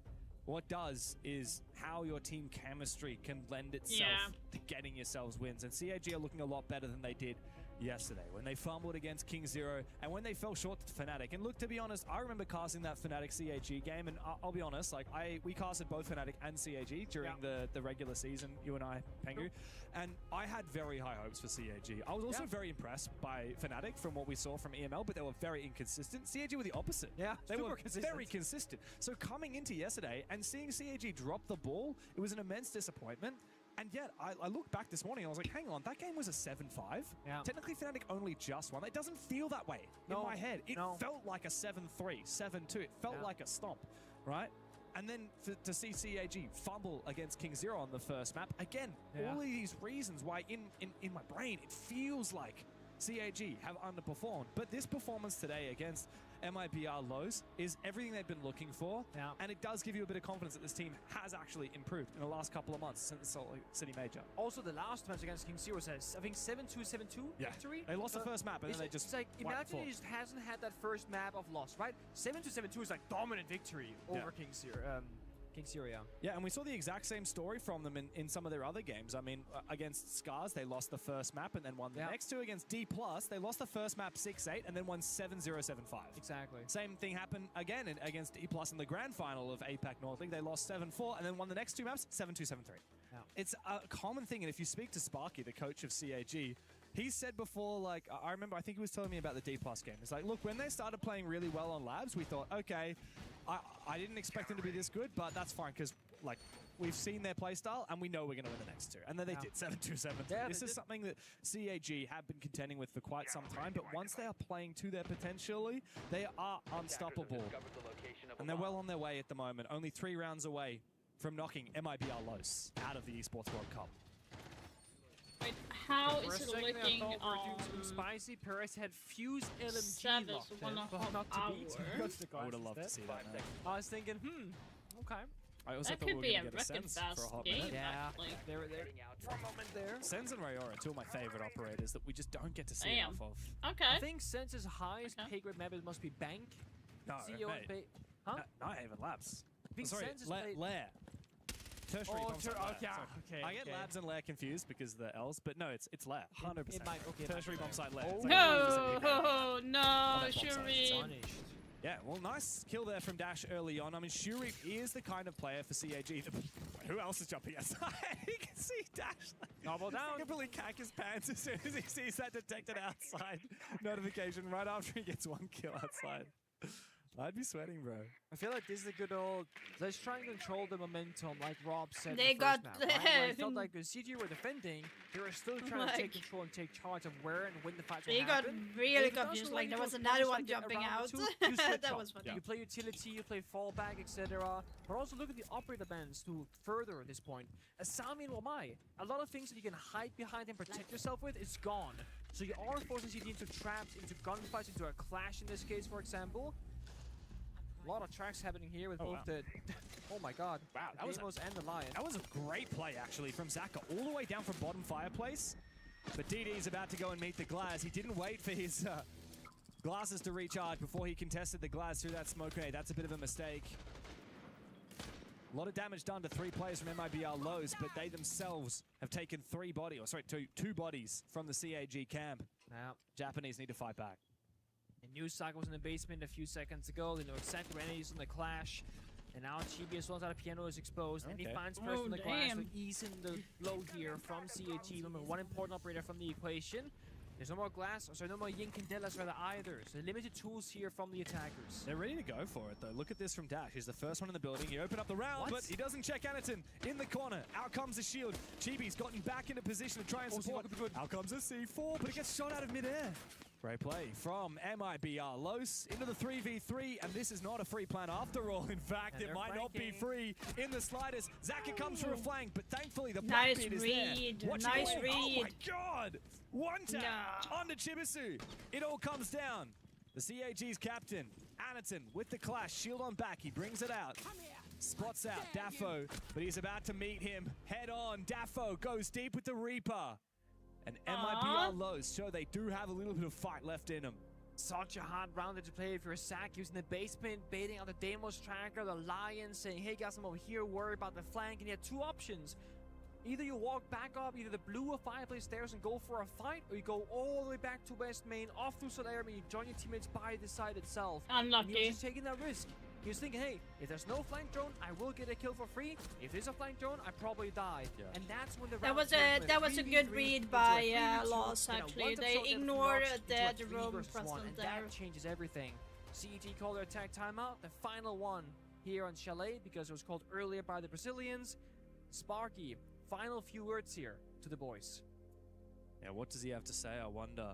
CAG are the ones that get to dictate how this map plays out because they're on the defense. So It's gotta be the playstyle change. first question is what bomb site are we going to? Second question is how do we play around it? It's Do we going try to and be, hard down? Do we try I'm and guessing it's fight? going to be I kitchen. mean, the problem with going bar is you've got the Wamaya's army band. Got the mirror though, for now, True. and that might be gone on the third rotation. So what do you do? Do you play a mirror window on mezzanine facing into library and then Yeah. a player deep in the corner? I think you do, because the issue is with the Wamaya assignment being removed, you can only hold on to library with a clash or mirror, like realistically. And blue stairs as well is very weak without Yeah, his army. so you can and play all that. Jaeger, you can play the mirror, the clash.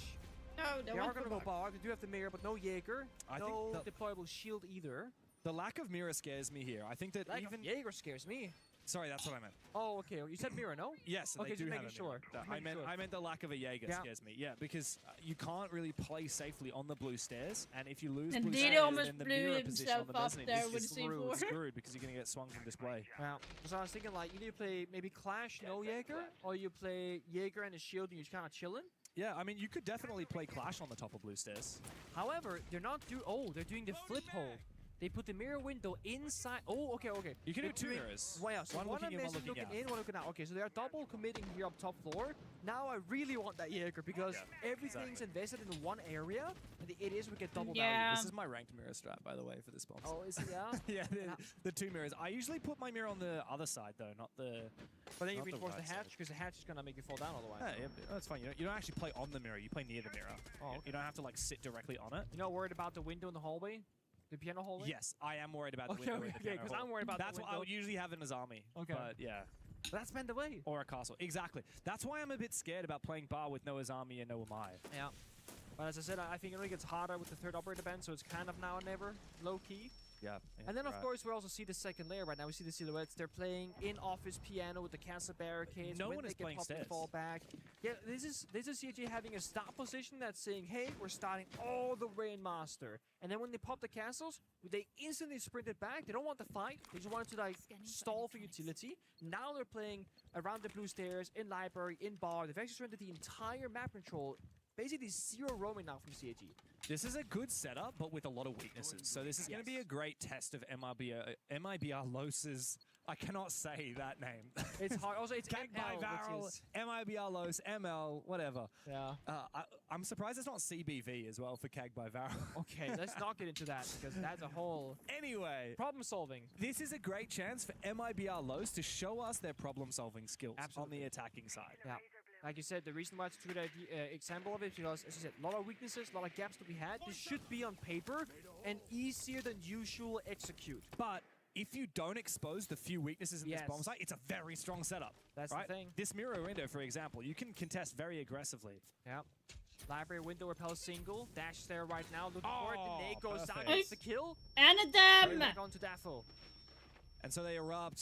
Nox tries to take control of the top floor, but the mezzanine players have fallen as well. CAG, they take one body with them, but they lose control of that top floor. Yeah. With 50 seconds still ready for ML to look for an execute. Good use of Captain 5. They cut off the top blue positioning, then pushed in with the shield, and then, of course, if Yeah, they make it, the kill gets even then let's easier. be- Now CAG win That was a conditions, weak- they're gone. They have to go for kills. They have to be Oh, big desperate. shield. There is one from Cheapy, back to even numbers, but a 3-3 is not over just yet. There's still that Blackbeard, there's still a frag grenade. But the thing that Brazilians are missing is a way into the site. It's a staircase, it's a hatch trap, both not in their favor. Time is ticking away though for ML. 20 seconds left to go as the Drop the Blackbeard hatch. drops down the hatch. Caught in a crossfire, gets Crossfire. taken down. Where are you looking, Dash? It's all up to Dark as he tries to duel the first player, but Shuri gets the better Whoa. of him. They had no right to win Are you that round, serious? but Lost. You Cash should are not have stealing the lost that. show. Oh my god. MIBR lost on their last legs. They had the problem-solving skills, they got library, they picked apart the setup, they got the opening, That and yet is they such an still interesting- lose how the did round they- in tiny details, losing a fight on blue staircase, a 50-50 Then, like, gunfight, literally, that's I all it should not takes. have C4 won that. response to the grenade was a nice attempt there from CAG. When it comes down to the gun skill instead, This is a much better CAG today compared to what we saw yesterday. They Yeah, are starting to way believe, better. and it might get them a 2-0 win over the Brazilians here in the play-ins. Way very better. possible, quite likely at this point, and it really does seem like since the tag time has been a stylistic change here, right? They played full fallback, full turtle. I'm sure Sparky was saying stuff like, these guys are great shots, they don't know how to problem solve. They can't pick you guys apart. We got good strategies, use them instead, don't give them any opening. So rather fall back early than overstay and die. I really expect you to continue with this kind of trend until it stops working, and then you adapt one more time. You're challenging Immobile's ability to adapt on the fly, because mind you, there's no tag timeout for their coach of Hawksword, so the players are completely on their own. The last time that we saw CAG beat a Brazilian team that wasn't D+, because we don't count D+. Was it Reload? It was at Reload, Okay. and they took down Team Liquid. Oh. And that was a hell of a long time ago. Over a year, over 400 days ago. Didn't they beat Fury at SI also? They beat Fury at the Six best of one. Invitational a few months prior to that. Yeah. That was, over a year and a half ago Wow. now. But that was all the at way the This first is what I'm before. saying. That was a CAG has massive, gotten impressive better feat. over the years. It's been a very long time since they've shown that they've got what it takes to take down one of these Brazilian rosters that actually competes in the South American League, that is. No offense, D+. Elevate D+, you know, yeah. BD But- goes down early though, that's not gonna bode well for the Japanese, but I would say to lose anybody individually is very good at his DP. He can watch the cameras, he can call his shots, and he can guide his teammates with his voice instead. Yeah, and it wasn't really an important operator here in terms of util in the mid-round He's done his either. job. Yeah, he has. He set the util. Big aggressive play though from Zaka. Oh. Finds a second! Big double kill here with the UMP. It's Dark and Daffo now to pick up the pieces. They get in the building. You fall back until you stay. The hatch is open and available to Saka. And he's in master bedroom. He must have heard that laser going off. He sees a laser on the wall as well. Yeah. But now he's sticking around. Shuri in piano hallway. Saka by the master bed just proning on the ground, making no noise. And he finds a third in the round. Jumps up with the UMP and actually decides to fall on back. Played safe. Very smart move. Now Dark. Shuri. 9 bullets in the magazine. Yo, Takes Shuri! down Shuri. 1v2. Potentially Daffo revivable, never mind it's not. Zaka will go down and take Daffo. Dropping down below, answering his phone quickly. 1v2 for Dark to prevent CAG from claiming match point. That's such a smart play though. Shuri overstays and dies and Saka goes, I'm gonna go confirm the kill instead to make it a 2v1 instead of that 2v2 potential. So they make a bad play into a good one. And Dark has to fish on the vertical. He has to find that kill, make it a 1v1. Then the gadget becomes his win condition. Has to shoot the cameras. Don't be called as temporary, no longer permanent. You go for a Dokkaebi call here, and that'll give him the sound cue of where Zaka is. He can hear him. Zaka has to choose between taking the damage and being forced to move when the phone explodes, or answering the phone right now. Times it. But I don't think Dark knows. sees the laser. Chibisu is waiting in the corner. He does see the laser for a brief moment. CAG are playing this perfectly. Holding that crossfire, forcing Dark to make the first move. Chibi first contact. Zaka will swing as well. The two of them together take the round and project CAG onto series point. Closer and closer they will go. Almost victorious, but not there just yet. But this is CAG playing disciplined in the 2v1, where sometimes in the past they would falter. One guy swings too early, they don't have the synergy, somebody's nervous and makes the wrong play. Dokkaebi. But again, with DD, with this new look to the Might be a organization and the Dokkaebi roster, and, they got much more discipline, much more consistency in the server. Denari. Operator bands coming out. And I'm not Dokkaebi and exactly sure Denari. what it's gonna be. Mira originally was gonna be my thing, Huh? but Castle gets target banned the way being played every round since. Peeling back the layers, you can't hide behind anything but the Mira and the Clash now. And the Clash is a movable character. The Mira much more stuck.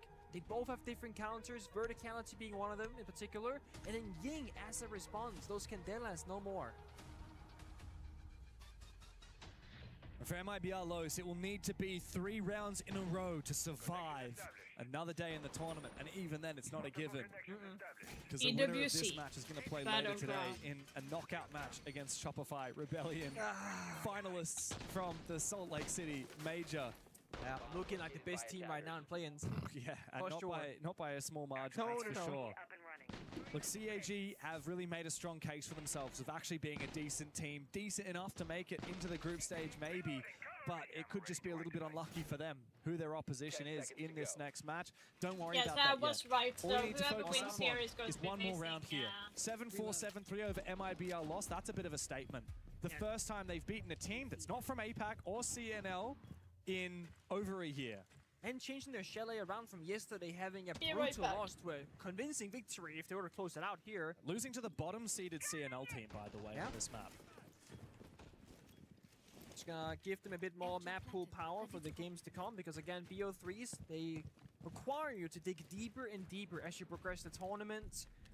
In a BO1, you can kind of crouch a few maps and that's it, and ban all your weaknesses. That doesn't work in a BO3. You gotta let something open that your opponent will be better than you at, typically. I think CAG are actually better at BO3s than they are at best of ones. Oh, it's a rush. Indeed There it is. is. So it's a quick repel inside for Oh. Dark, but he is found. It's a desperate, throwing everything at the wall moment for MIBR Lows. Anaton, though, does die, funnily enough, to Dash. Thanks to that Dokubi call, but a C4 from Chibisu puts an end to Nux. It's Perez and Dafo now Laser. to try and win the 2v4, but CAG have not been making mistakes. They have not been giving them any chances. Dafo just waiting for his moment. Chibi lies in wait with the shotgun at the ready. Will Dafo make the first move? Indeed he will. Chibi finds 13 kills. Perez up against the world, but it is the end of the road for MIBR Los. CAG, for the first time in over a year, have taken down an opposition from outside of APAC and CNL. And they stay alive for yet one more game here at the Esports World Cup. A revival, much better performance, much sharper on the server, the coordination, the synergy, the confidence, and also strategically having that switch up, starting off super aggressive on Chile, jumping out windows, trying to play the game of disruption, to then playing utility, fall Oh, back. hell play no, the did I castle, miss force that? the castle band, by the way, and then still find a third way of playing it. Are you and come fucking out kidding me? victorious. I A missed great that? way to do it for CAG. It's a shame it took them a whole day to warm up into No. it, but they are finally here. And I think with that result for CAG by Varel, it does recontextualize the tournament results so far. Ain't no fucking way I They're missed not done that. yet. Aw. Sadly, that's not the case for MIBR Los, and you can see it That was is just a very mean. frustrating moment, a sad moment for the Brazilians who flew all the way here just to play 2 days of Siege and then fly home again. But for CAG by Varel, Okay, let's check There's that no Logi match. pressure. You can have a guy deep inside of Logi holding your con cross. They You are keep not this mirror done on yet. the It's master bed so you can play the C4, because overtime. When they go to clear Valentino, they're going to be in that spot to be C4. On- so you need to have so that C4 remember ready. that, So if Valentino does die, you're at least trading him back and breaking a little bit of their push. that Right. Wow, all of a Alula sudden, has this the game is flipped on first its head. I map remember win. We were talking about Alula going for some smiles, joking around. Ty Lu looked dead, but now the smiles are creeping back on Ty Lu. They absolutely feel that they're So, in this game. They know that they have The what it thing takes. is, Alula was in the lead with 5-1, and now Tyloo has clawed itself back over to overtime. This is so strong, such a strong comeback that they need to stick it out. So like, Of course. it's a good choice to go defense. I just feel like they're not really playing that well off of their rounds. They Yeah. just need to make sure that they're really trying to isolate these fights together. You know, Valentino, he's running back into gym. He's alone. The mirror is playing in bathroom passive. They just need to sync up if they want to get back into these zones together. And honestly, on the roam right now, I'm interested to see how hard they fight because they've been given a lot of space for the shield. And if Tyloo choose to clear, or they choose to bait the clear and go for sight right now. This is the one bomb site that Alula were able to find success. That was back in around number 10, and they started with that extension up towards Cash. They got a man advantage, then they fell back and just defended simply in the 4v3. You've got to imagine that'll again be the game plan. Their operators have not changed up too much at all. They've dropped My the Mira in favor of the wifey. Valkyrie, so that's the one Valkyrie's switch been they'll used make. quite They've a bit, also, actually. dropped the I'm Fenrir in kinda- favor of the Thorns, so a couple of ops changing here and there, but the overall plan surely How will remain the much same. it's been used here, actually? Clearing early dirt util, that's good. Gonna push them back. So that right there is going to be okay. They could be hitting side guys. That's Right. going to change the aspect of the roam clear. People are going to get a lot closer to the kitchen side and from Logi side. And Wait, this bar they player's have gonna not creep through updated right this now. properly because Valk is not in He's kind of here. cut. They're going to might go for bar piquet here. He's got some other teammates Got the around this info on him, mid floor and the around call. blue, but this is going to be scary. Hogger's going to just be playing inside a stage. Now he's on a drone. They know his exact position. They can go for a Okay, really nice back pinch is from not Ty Lue. picked He's that ahead of the much thorn later. trap too far door. He doesn't know he's in. Oh, this could be really good. Bazooka still trying to pinch in with his teammate. Do they know about Songla? Clearly not. Here comes the flash. They're going to try to pressure Mahogger, and now they're going to try to clear out those thorn traps, and they will do so just like that. Candela's come through. They start to blind these players even more. It's so slow from Ty Lue, and patience pays off, but it gets traded back immediately. Bazooka steps up and takes down the Blackbeard. That's going to be a really big pick onto the attackers. And now we see the question mark from Alula. Do they continue to try to What, fight this? you using They've still got that Valentino up side inside Raptors. or They've still that got Joe's gun? and Bazooka playing here around Lounge. They've got a bit of an Yo. extension, but Ty Lue, do they even Am I care? They're missing still just working something? on the vert. Yeah, of course, Ty Lue here now have the option to split blue and moto right now. Big impact comes above to put pressure on the blue hatch here.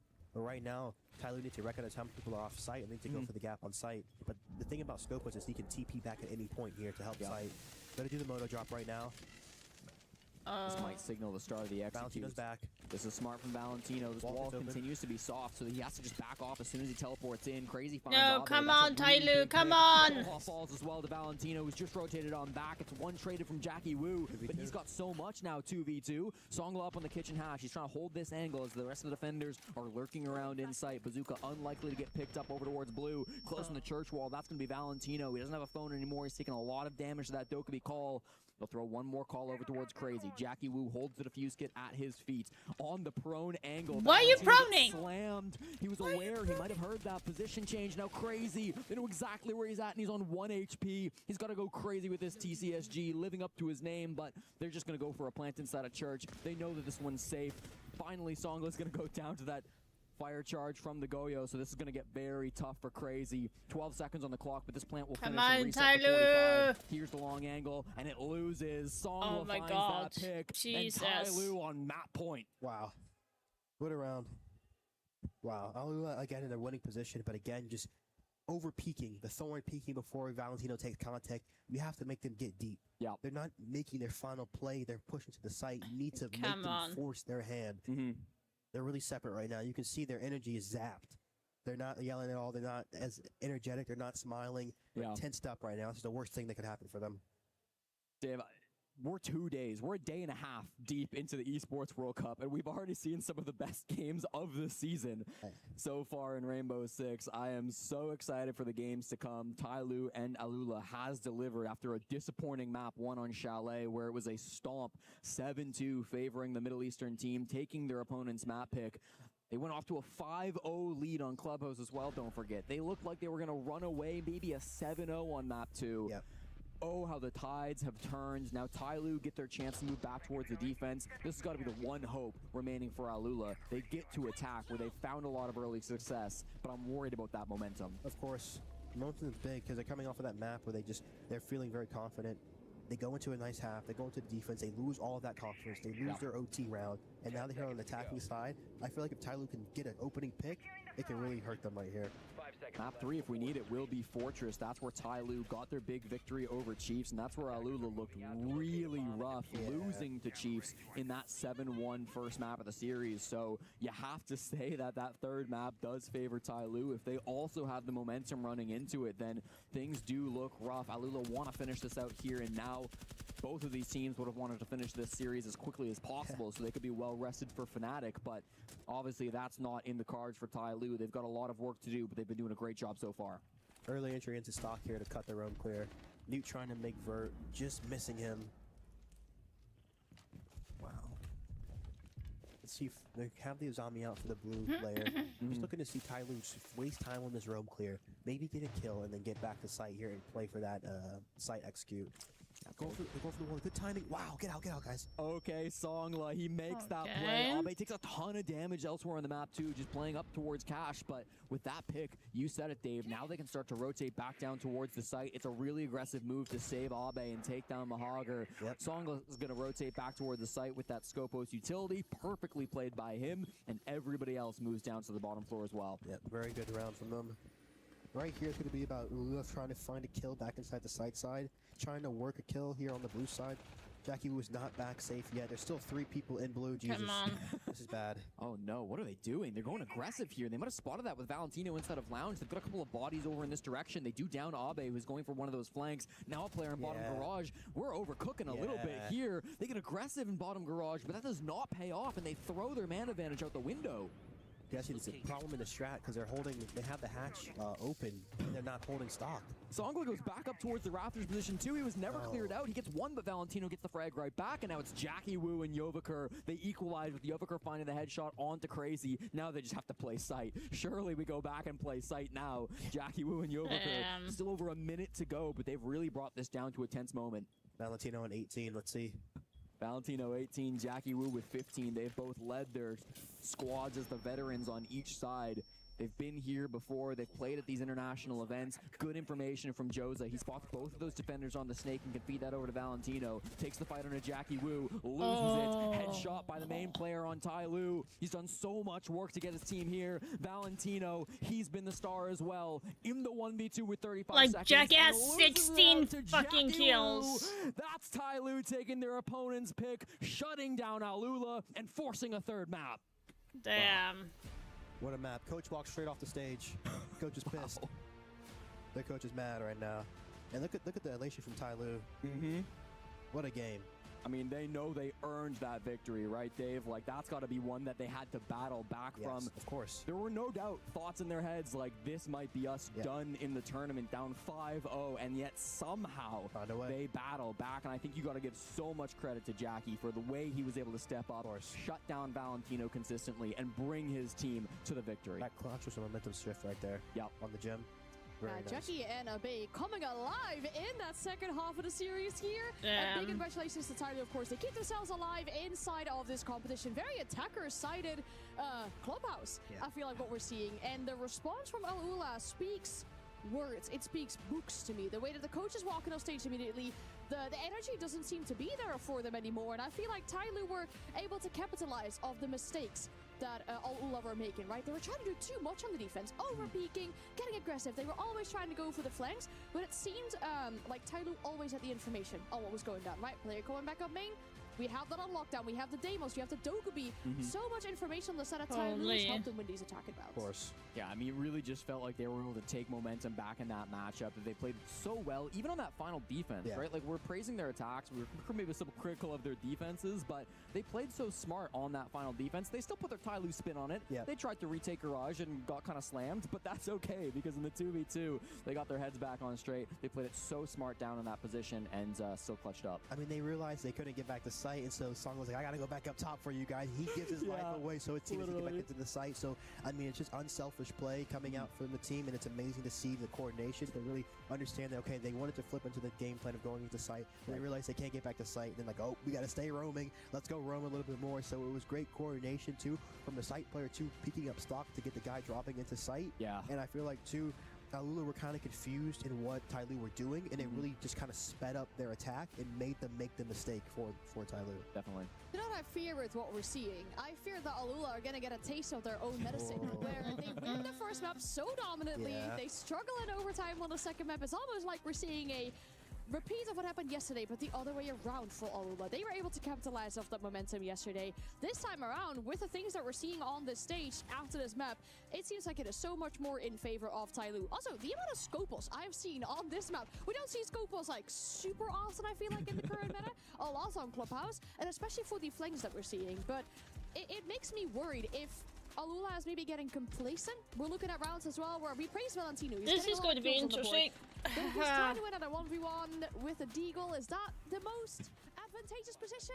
Overswing and the overpeak and the prone peeking? I have my question marks with again with the fucking pause. I hate when it does this. Like, it just freezes. Like, for every single time. It pisses me off. I'm just gonna do this quickly. We are just going to do this. We are going to be popping up the window in a minute. I just want to open up a pack. So I would do this. And we do this. We have this up. Get in and let's do our very best. Because if you go into thinking Shopify Billion, they're so much better than us. Oh my God, we're the tournament. That's not a good feeling. Yeah. Expectations is the enemy as well. Yeah. Fear the best of teams. And we've seen it before. I mean, it happened for Weibo in Salt Lake City, for example, when they lost to EP. It's happened to Canadian before many times over. I remember a very long time ago, he lost infamously to an APAC team, Fnatic, when his team, Evil Geniuses, had all of the expectations. Way back in Rio in 2018, it was a long time ago. But even the best teams can falter when the white lights are on them, when they're behind the courts, when they're getting into the thick of it, when you're going up against an underdog who has nothing to lose. And I think CAG, while they are still not quite where they want to be, I mean, they've got to play the hand that they've been dealt right now, which is playing against the best team from play-ins. Yeah, when they play loose, when they play very free in the server, that's in CG the most scary. Yeah. Like when Chibisu just runs in and takes gunfights, and he's on the shield of the Shuri glass. doesn't care. He's running around like crazy. And DD's like, bow, bow, bow, bow, bow. Yeah. Go take the fights, boys. How's Like, it go? Yeah. bow, bow, bow, bow, bow. Thank you, I'm so glad. DD does that sometimes. I always you know? like it when someone actually leans into that bit and isn't awkward about it. Thank you, Nick. You should wait until we see a Zafia 3 big booms. This guy gets crazy. Dude, earlier today it happened, but we weren't ready. I know, It we happened too weren't. quickly. Because you went, oh, he's ready for it, and then, oh! I need he the did it. Pengu 3 big booms. Yeah, we did it online, We'll we gotta do- do it on land. Yeah. If it happens tomorrow, I'm going to be biding our time waiting for it. You're outside of the TV screen now, so you can actually do it in Exactly. person. But look, at the moment, boom, Boom! boom. Boom! Thank you very much. That's all we needed because it is time for us to go to a break. But on the other side, we've just teed it up perfectly. CAG go toe-to-toe with Shopify Rebellion, who are by far the favorites in play-ins. Don't go anywhere. When we come back, we will determine who goes through to the group stages.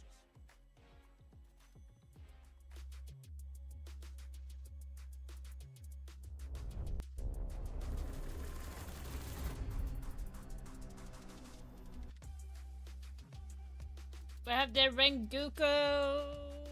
It's on, guys. It's on.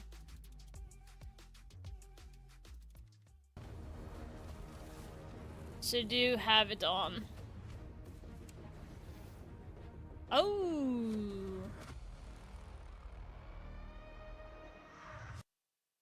Okay.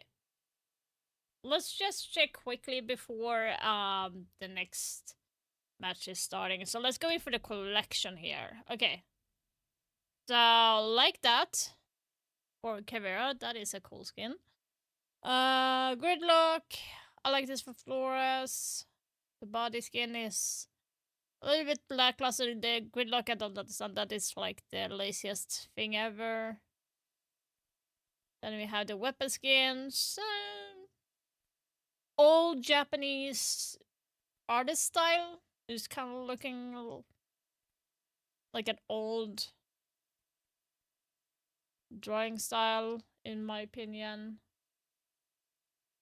We're just waiting for the next match to start so we can like go for it. No, that was not my intention. No. Yeah,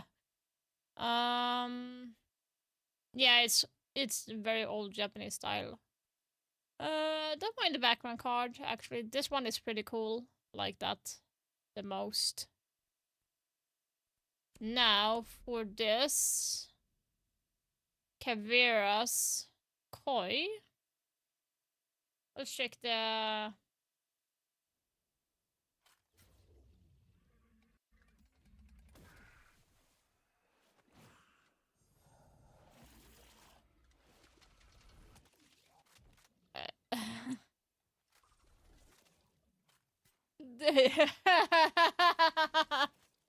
I don't know about the reload animation. That was actually kind of funny. That was actually kind of funny. Okay. Okay, so for those that have missed it, if you go into the shop and if you go scroll down to highlights, you'll be able to get a free gift for this event. So claim it and it's yours. And if you're watching my stream as well, guys, you will be able to get this skin for free as well. So, and hey, it's not bad, actually. It's not bad.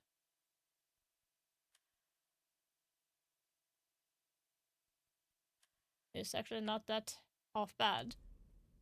So I'm wondering. I have so many. I'm wondering, yeah, bronze highlights, so you can get. So if I open this, is that correct?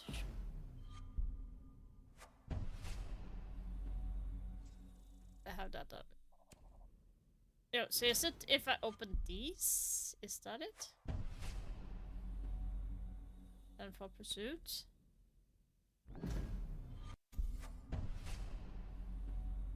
Like, is that correct, guys? If I open these packs?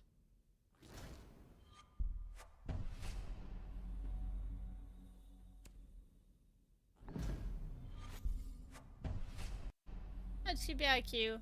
Or do I have it?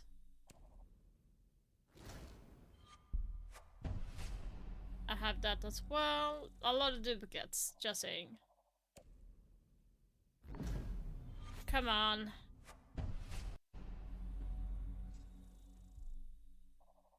Wait, so this is in the gold section.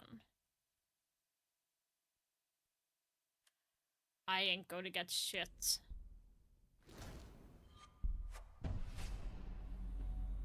System override. Wait, so play matches and increase the chances to win.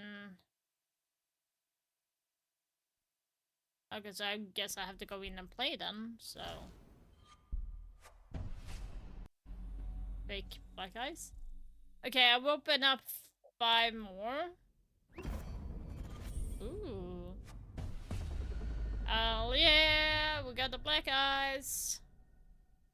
Okay, quit all. Let's do that. Got the green. We got the green black eyes. I can open up more then. I don't think I'm gonna get more, but let's continue.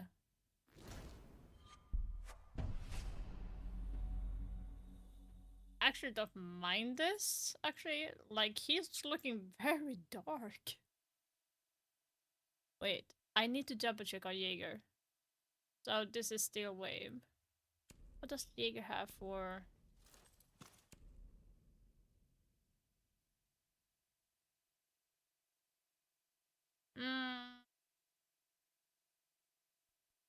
Nah, let's keep it for now. Let's keep it for now, right? So open up more.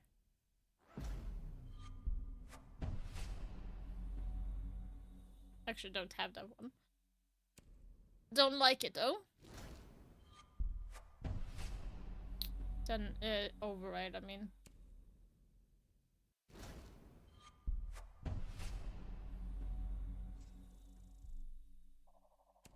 I have so many duplicates where I like get a lot of renown. Steel wave. Okay, I want to get more black eyes.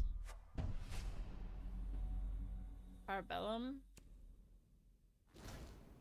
Yo, you just giving me shit tenfold. Okay, last one. Yikes. Tenfold. Okay, let's open the Rengoku then. See what we got from this. Gridlock body skins, of course. And Gridlock's gun. Why am I getting everything for Gridlock? Is the game trying to tell me something?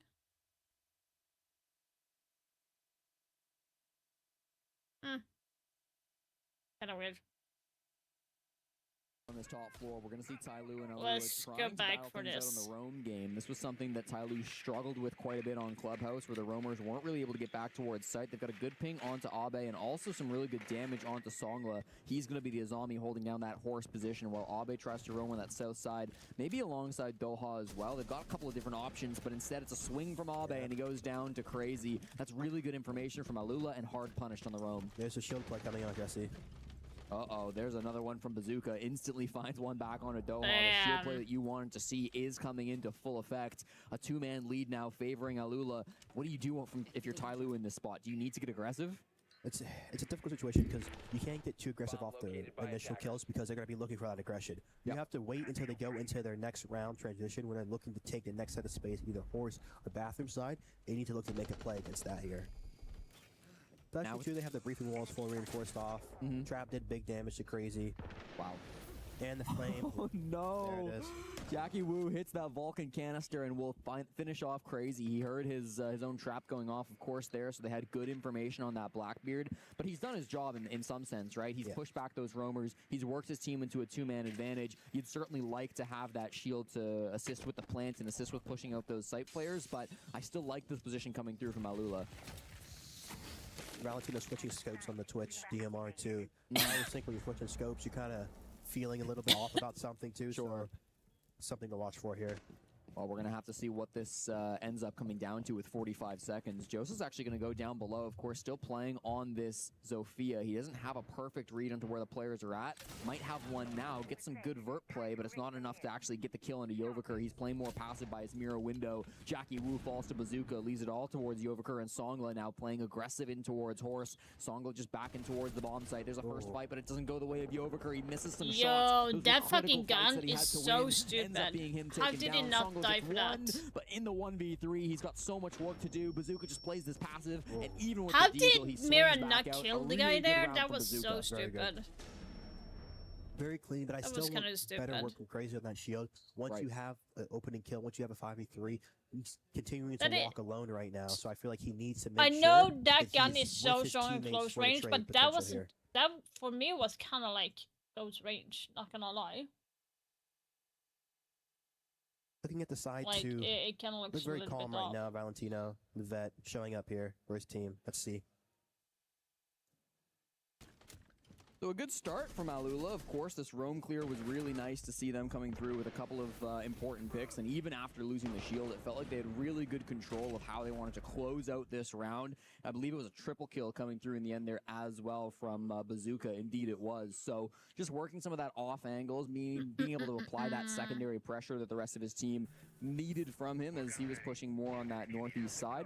It's going to start things off nice and easy for Alula. But as we know, Dave, it doesn't necessarily matter who starts off strong. It's about finishing the game that way. Exactly. 10 seconds to go. And two, Tyler looked a little bit decent in that round. Goyo swinging alone, Smoke walking to help the Goyo. Gets killed from the which he doesn't know about. They just need to sync up right now. And if they're going to fight the front, they need to fight it together. They need to fight it with utility. Even that Smoke starting Glow. And I feel like that's the thing. You kind of give Glow up on this top old tower side when you have the Smoke ban and you don't have any clash. But you have the Smoke, you have the Goyo up. And even the Tachanka too. You need to make sure you're flaming, you're smoking, and stalling time on that position. Tyloo's defenses have really struggled today. They had just a 40% defensive win rate yesterday through their 2 games that they played. Then low. Yeah, It's unfortunately for gonna most teams in Siege, you're going to be aiming for 55-60% on those defenses. Low sample size, only 2 games. They got kind of rocked versus Shopify Rebellion, but even still, they want to be battling back on the secondary side. You know how good it can be for these teams. Good trap lineup too. The Thorn Denari here is going to be slow. Great slow potential. And obviously the Goyo smoking the Chonka right now. Ulan, they need to get into it right here. They need to make sure they're not giving them that late round execute to where they have the flames, they have the smokes, and they have the canisters, so they install them out here. Going for another triple impact. Let's see if he gets it this round. Yeah, they've got the Grim information, but of course Jackie Wu quite a bit a ways from where Jose's playing, so they've got to kind of reposition, get a little bit more information before they can commit to that Zofia play. Change the Triple stun can title, be absolutely free as a kill, but you only get that one chance, as you were mentioning, Dave, so it's got to be really important that you've got the good read. Yeah, and that's all your utility too, going on to that triple impact. So if it doesn't work out, your Zof is using all the impacts for that. Thorn Trap not going to deal any damage to Bazooka. He sprints past it in enough time that it's not an issue. And we see Joza as well has rotated his way up those white stairs so they can play alongside his teammate and clear this top floor. Not feeling like they have the information to go for that freebie pick. So good map control being held by Alula. How do you feel about Tyloo not choosing to fight there on that extension? It's okay. I feel like they had good ops to clear it. They had the Grim, they had the Zofia below, they have the Blitz too. They're playing for a good layer here. They have the Denari, they have the smoke, they have They're the wasting and time. They're and playing for the Royal, time so they're game, playing really more or into their less. win con, which is very important for this That's what round. Tyler is doing. That's why they have the layer onto layer, because they're wasting time. So they want Alula to go for the the last second. Thorn trap. That's going to be devastating. Could prop some aggression here on the vending window. You can see it being watched now by one of these defenders, but so far the swing hasn't come through. So Joseph just says, "All right, that's fine by me." Doesn't expect the prone angle from Jackie Wu. A really nice surprise play coming out from Jackie. Now we can continue to play close on the breach. He gets a second one. Beautifully done. Everybody on Alula trying to find a frayed back, but they're not able to hit their shots. Yovaker finds one as well. 2v5 coming through. Bazooka good for one. Straight on to Jackie Wu with the trade, but now everything is covered in Talk to Fade. I like that. Fire grenades as well. Bazooka holds W, but it's not enough That in was the end. Tyloo that was battle back for one crazy. more. Like there was a lot of They happening. really lost around on Jackie Wu. Jackie Wu coming up huge right now. Literally. Vet status. Jackie Wu playing so well for his teams, of course, was part of Yeah, that huge like, Direwolves core back in Jackie Wu 2022, on 2023. Tyloo's team I is remember back the at SI, I told main. the story yesterday, I'm going to tell it again for any He's viewers carrying the who are, team. who are no longer He had listening. like, but, what was he? he used Last to map, always he talk had to me like to come up to events and be like, wow, 15, I'm so 20 excited kills. to be here. I got a picture with Canadian, like I get a picture with all these pros. He got a picture with me back at SI, and he was just so amazed to be with these guys. And I remember telling him, like, Jackie, you're a pro player too. You qualified to the Invitational. Like, you don't have to ask these guys for photos. And, you know, it's great to see how far he's come as an individual. He's now the star of the show on Tyloo. Yep, like I said, idols to rivals. That's the best way to do it.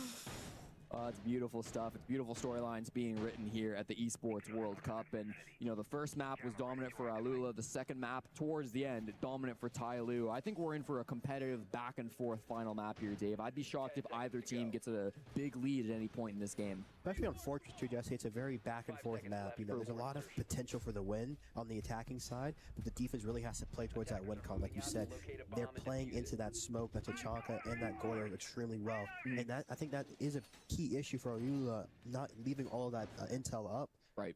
And they have the Azami still up too. They have so many power operators they can play, and not even talking about it, but the Wamai is still up too, so there's so much on the board here. Something we always talk about on this bomb site, Dave, is the roam presence. Some teams like to play up above when the bomb site is waiting cafeteria. Some people like to just extend horizontally. A lot of the teams we've watched so far this week have that's chosen a to good thing. extend up Mute towards that jammer top onto floor. It's that just window, Sombra who's going to be playing the but, smoke inside the site. Everybody else is going to be roaming around on that top floor. So what do you want to see from Alula to clear these players up above the site? They need to put two sides of pressure on them, and they clear through the lead side here. Usually on this, their traps are going to be weak, so they need to look for like a courtyard side entry to help catalyze through briefing side. They need to have some pull pressure on the old tower and on the briefing side. This is or on the game side, should I say. Right.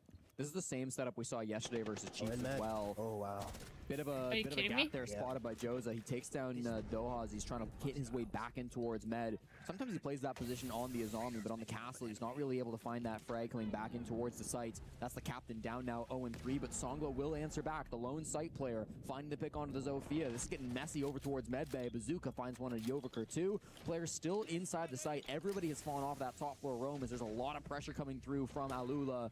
Abe equalizes the man count, takes down Joza. Bazooka drops the hatch now. They are pressuring towards the site. The pacing this round's been so strange. Abe, another one straight into Valentino. They're just looking in towards the site. They're very It's separated. just doing a Bazooka basic goes down. run and That'll gun be the fuse fight hit right hitting the now, floor. He has to be able to Alula. find a way to team up with Crazy. They're trying to pressure in towards waiting. There's a great shot. Nice. And Crazy finds Jackie Wu. Abe in the 1v2 had the opportunity to kill the Blitz. Had another opportunity and a third. Crazy down to so low HP. Bazooka has to play around his shield. They've grouped up now. Abe rotating all the way over towards the oven. Jumps back in towards the site. They can start a plant. Crazy seems to use that smoke to be able to stop that Burt denial. Horizontal denial even. Here comes the plant as it almost gets done. Abe with the pistol. Oh my god. Quick shots to be able to end that one out perfectly. What Playing the in the fuck? 1v2. Why did his teammate go off the plant? Bazooka starting off hot, but I feel like too, when the shield is up, Yep. either run the shield at him or let the shield plant let the gun cover. You know, right there, shield I don't know why his teammate It's not went a very off good the situation, plant. very That was stupid. defender side up there, especially Yeah. on where the opponent is. Putting the smoke down gives Oh gives yes. the Goyo time to push through, Oh yes. and it I actually kills I can his do that play. as well. Right. No, it certainly feels like they had exactly the read on that final play. Very Perfect clutch animated coming from through. Valentino. Yeah, and I think maybe understanding that they didn't play that perfectly, Yeah. right? Like they had that round in the palm of their hands. It ends up being a 4K coming in from Abe, and I just feel like he has really done a great job of supporting the rest of the team, having those big moments when it's required of him. A 4K 1v2 clutch coming in, that's going to be a massive one for the resume, and it gives Tyloo their first lead of this third map. Going up top here, we're gonna see the Like Lamar, I we're can the see mirror, that we're I've gonna see been the using zombie my coming mouse out. so much Gonna be because a very nice lineup here. it's like worn down a look to little need to bit bring some on neutral for the horse queen right now. Mm. That's gonna be a big step in Nayula's attack right now. Sure. They didn't find Holy. success with the Zoe impact below. And I Maybe think could do it Deimos. would be like You're gonna that. say But they got rid of the Goyo. That's a great ban, and the Blitz is good too. I like these mirror windows being brought as well. Yoviker was running these windows back in their last round, top 4 defense as well.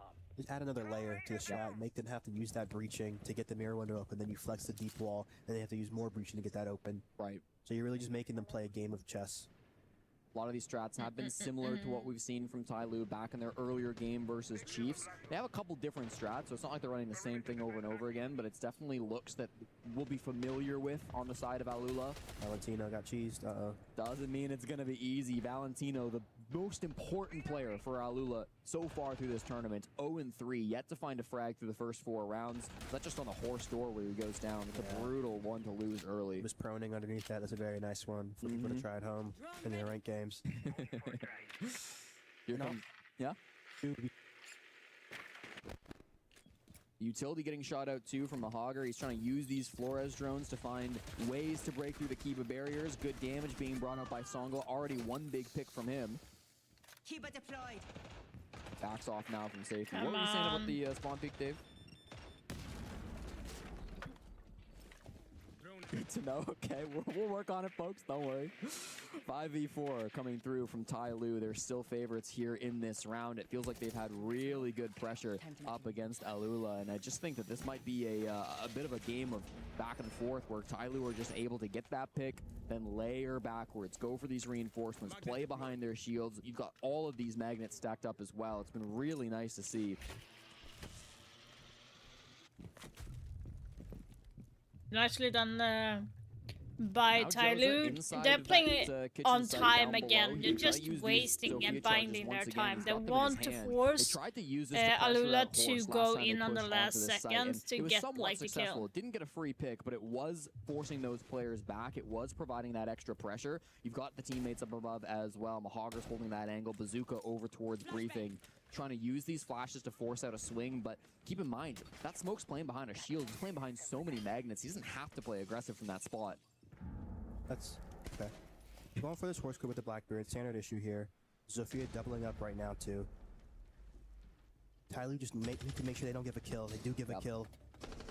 Let's go to initial into the map right now. They have great space here. Oh, Good Songa. trades. Really good aim from everybody on the side of Tyloo. Now they've lost one in terms of Abe, but I don't think they're going to matter too much. Crazy falls to Yoviker, who's playing on that mirror position. Leaves Bazooka in the 1v3 up against a shield. No hope. Doha held that position the entire Okay, guys, we are round, and going they're to go able over lock to the that one main game that we are waiting for, and that is Shopify versus CAG.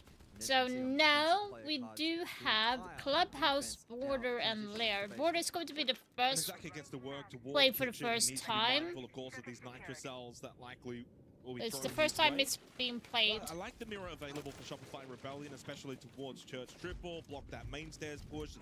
That's another thing too, is they might have to think about how they want to use some of these nitro cells with the Blackbeard maybe wanting to push down main stairs. That's also a good way to counter. You don't want to put all your eggs in one basket. You can actually see the lineup here from Canadian behind Church Triple Wall. It's actually got the middle side of the wall opened up. Hatch will get also opened up with the exothermic charge from DD Man. So far, the checklist being worked on from CAG. 60 seconds remaining in the opening round. Damn. Yeah, 60 going for both seconds, teams they're in this prepping round. a They'll both be lot. pretty content with their Ooh. current positions. Oil rotate with the Blackbeard. Don't mind this. Yeah. Especially, I guess, into the mirror if they felt like that bot main push is going to be a little bit too difficult. So they go Oil Pit plus Blue as the combination. Flash dump from Sharif. Does still have payload calls available. He's going to actually go maybe call that onto Rexon. Surf will stay blue. Frag grenade will force Anaton back and keep him locked down. First battle, serve headshot. Lovely connection onto the star of CAG in Chibitsu, and only now with 30 seconds left for CAG, they need to start to flood this site. They do get rid of Canadian. That might Mirror open is up the ability the to push big bot issue main for them as to. a They potential. can't. It is They somewhat can't open. do the Emmy push had to because of then the mirror. fall That's back, the take issue. that space, but the Blackbeard down for CAG means it's desperate times, and the drop into blue will be unsuccessful for Sharif as Shopify Rebellion. A strong defensive style. That's the issue that they're having. Yeah, the last 40 seconds there for CAG.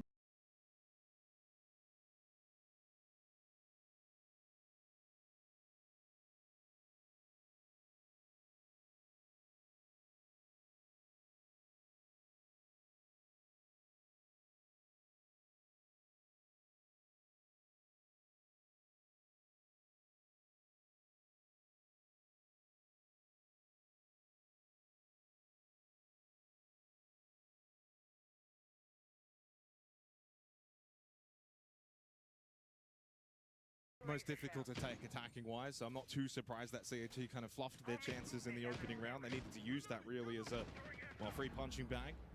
Credit though to the North American club. We go gym bedroom for the second round. Double Nitrocell being brought by Canadian and Rexon. They'll set up a lot of their trap utility around the site. Most likely an extension towards Cash, and top red could be on the cards as well. Reinforcement over towards CCTV. 5 seconds to go. And Anaton from the Blackbeard to the Montang. Considering from Shopify Rebellion's perspective, banning away the Ace and the Hibana, it does leave Anaton's Monty and Ying available. So renowned on those particular operators. In fact, Anaton and Canadian in the Monty battle is going to be quite fascinating. Switch in play for the mirror. Unlucky. Unsuccessful with that opening shock drone. One mirror placed exterior jacuzzi to aid on. They're playing a lot of potentially denying mirror, that wall, so but I'm no guessing impacts in the late of note to the round, defense. they would like the And then bad the second mirror placed a little more tag. deep in towards Like, the otherwise objective, I close think to it's going to on be the hard bathroom wall. on them. Does free up a little more hard breach potential then on the CC side of the map. And Anaton with Diffuser in hand, likely to play the front line here with the Monty. We'll need to be mindful of double Nitro on the side of this defense from Shopify Rebellion, alongside the Razor Blooms from Ambit. Yeah, I like this from Canadian and Shopify Rebellion. Just the early positioning, and while that Too doesn't early. net a kill, it's showing early on that Shopify Rebellion aren't just going to fall back, play default. There's a little bit of aggressiveness in some of their playstyle. That does come, though, with the ramifications when you lose a player. Chibitsu opening kill, and a bit of trouble towards top red, but no trouble for Ambi. Even with the Monty in his face pushing up, but eventually caught from Cash. Numbers prevail for the attack. And Anaton with the double pistol kill from the Monty means he's not just a passive shield threat. He's active. And there goes DD shutting down Rexon, and CAG showing what they can be capable of. And poor old Spoit by himself. Little bit of damage. Vault out of the window. Gets one, but not the second. Unlucky. They are super aggressive, SR. Alluded to it Shopify before, were a what little kind of bit impact too did aggressive Anaton there. have on the shields in this opening half, with them all being available.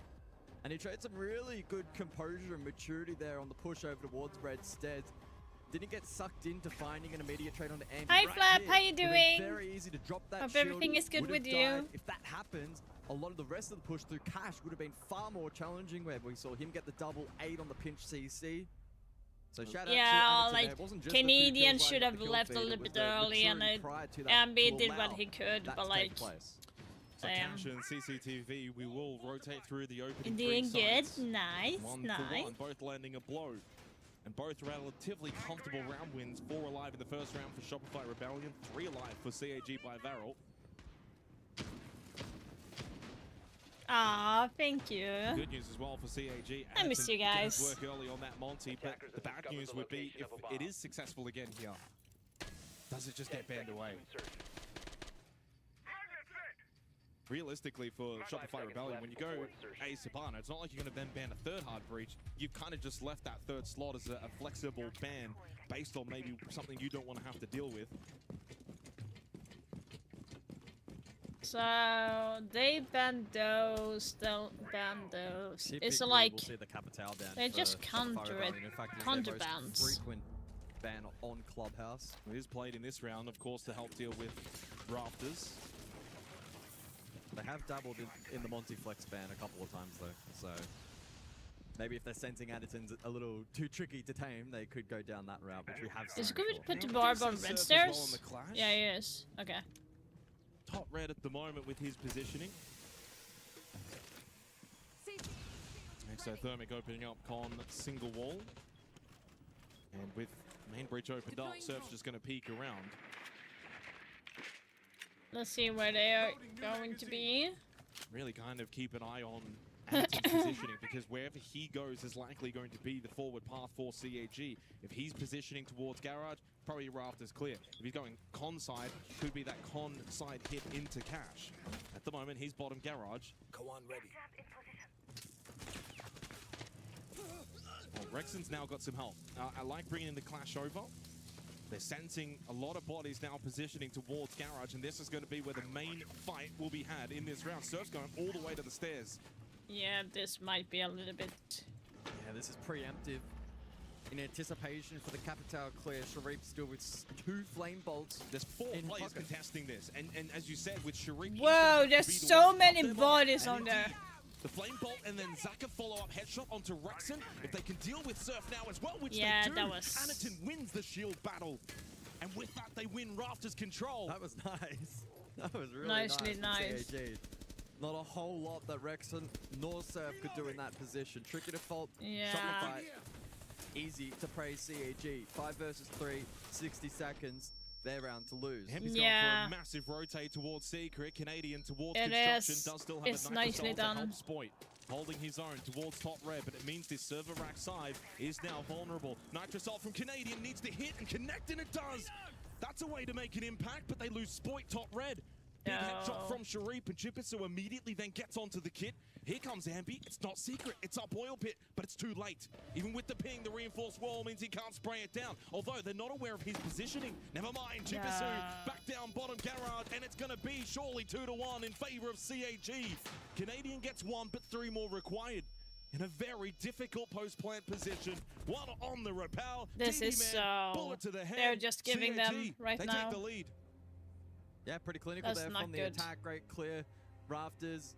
Not I don't good. know what DD man's laughing about there. That was a good commit. Oh, Benz, do you get rid of Monty? Well, the Capital was problematic in that round. Do you put emphasis on Yeah. Rafters, or do you want the Monty for the Now it's overall going to be like the flexibility Mira that and opponent is going to offer? maybe Monty. I'm Mira inclined and to Monty say ban? in the context of this match, Monty, but clearly Capital has been a far more comfortable ban for Shopify Yeah, historically. Capital. Oh, And my they goodness. actually Thermite. they do Look at go the for the triple down thermite. thermite. Now this is the first Oh, Okay. Maverick. this is the first time this year Shopify Rebellion have gone for the triple heartbreak I ban. Well, I wonder would if say this that is something is that kind they've of looked at. stupid ban Timeout as in well, my by the in way. my So not opinion. only do I they would get not say the Thermite on this one. Half time, or not half bans, whatever it is. You get 12 Like, bans, so you're doubling down on that. CAG is From Super's playing the perspective, really same wanting to talk way things over in as this first Shopify. half. They love using the Thermite shield, ban, though, so guys, both tripling down have on similar Heartbreak is playstyle not when it probably comes all that to common, shield but usage. What it does now do But is that's say the only to thing that they CAG, have. You're not going to have the comfortability of opening Like up they need these to. reinforced walls. We're going to try and force you onto the likes of the Maverick. I will Bring the secondary hard breaches. Have Yeah. to do it the hard way. Yeah, exactly. I don't think that CAG are going to hate this additional time to talk things over, because it is pretty rare that you're going to play into the triple hard breach ban, right? And you can see Sparky there having a Very chat, animated, presumably as a result of that. These next 3 rounds are going to be some very intriguing club. So we get back on the way out of the timeout from Shopify Rebellion, feeling the pressure in the last few rounds. But it's a best of 3, it's a long series, it's a marathon, not a sprint. With all that said, it is still an incredibly important match for either of these 2 teams. As we head back down to basement, mirror the ban as well. I mean, I like the mirror ban, played both in the opening round and the second. So Church Arsenal, gym bedroom, it has the flexibility, does the mirror. You can also play it cash and CCTV on that Kernel's wall. So I think the mirror ban is a pretty safe, comfortable bet for CAG. plus wall denial, etc. The Thermite's going to be very interesting. Do CAG just think about secondary hard breaches, not overcomplicating it, not bringing the Maverick, and that's going to be the case in this 4th round. So no Thermite available. They do not opt to bring a single hard breach, but they do have 4 secondary hard breaches with DD on the Ying and Chibisu on the Grim. Yeah, presumably bot floor will be the least impacted by the triple hard breach. It's going to be more when you think top and Jacuzzi CC and some of those primary walls. Kaid banned out, naturally it's going to be far more difficult for the defense to handle secondaries against hatches. No. Just the impacts in the hands of Spoit. The clash once again will be brought into the comp here from Shopify Rebellion. We're yet to see that be particularly effective, but naturally will be a strong counter against the Monty. This is actually very good work, by the way. There's 2 minutes and 10 seconds on the clock. You've got kitchen hatch opened up. You've got hallway floorboard damage because of the boogie auto breaches. I think if you're CAG, you're very happy with the start of this 4th round. They won't expect anything. They'll be too preoccupied by Canadian.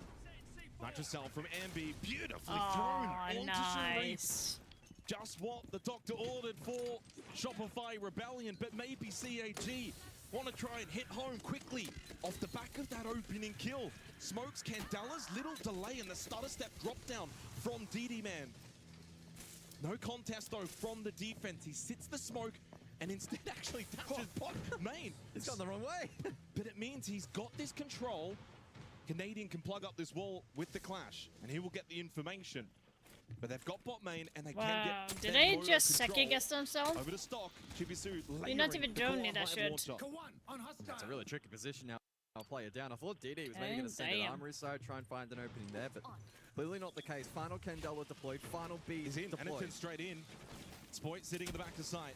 Pops the Vulcan canister towards blue. Repositioning. Still a lot of time in the round. DD finds the kill onto Ambi. Nitrocell still in hand for so need the kill. Zaka not going to win out against Spoit. Once again, basement is going to be the home for Shopify Rebellion. Anaton's not getting alive in this one. Surf, big kill. All damn, that was cheeky. From Shopify Rebellion. That was a little bit cheeky. Trap there, Canadian Ambi linked up nicely. Canadian with Clash Shield in hand, not only can you then relay information to Ambi, but they can stall out and make that Nitro cell far more comfortable to hit. Yeah, that was such a smart. There, and it just sets yourself up so nicely. When you're a player down attacking on a basement on any map.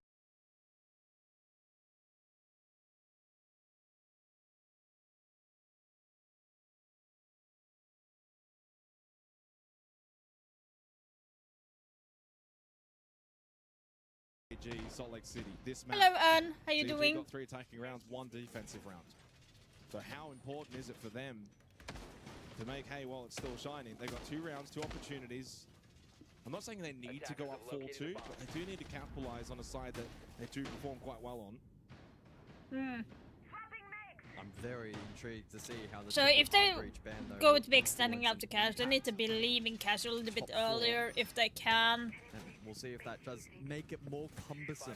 They died a little bit too, like, they only got 1 kill from CAG, and then both died for instance, may mean that on Shopify will be Shopify. incentivized to play a little more aggressive on the fringe, contest map entry. With the mirror extracted, it does then I'm make it a good. little more I'm challenging to good. straight up. Watching the matches, very This hard breach, but just the follow-up intrigued entry by off the back how of they're that defending. can certainly be compromised for the attack. Also trying to see if I can use anything for my team. Intriguingly, the Kali in play for the attack here, round 5.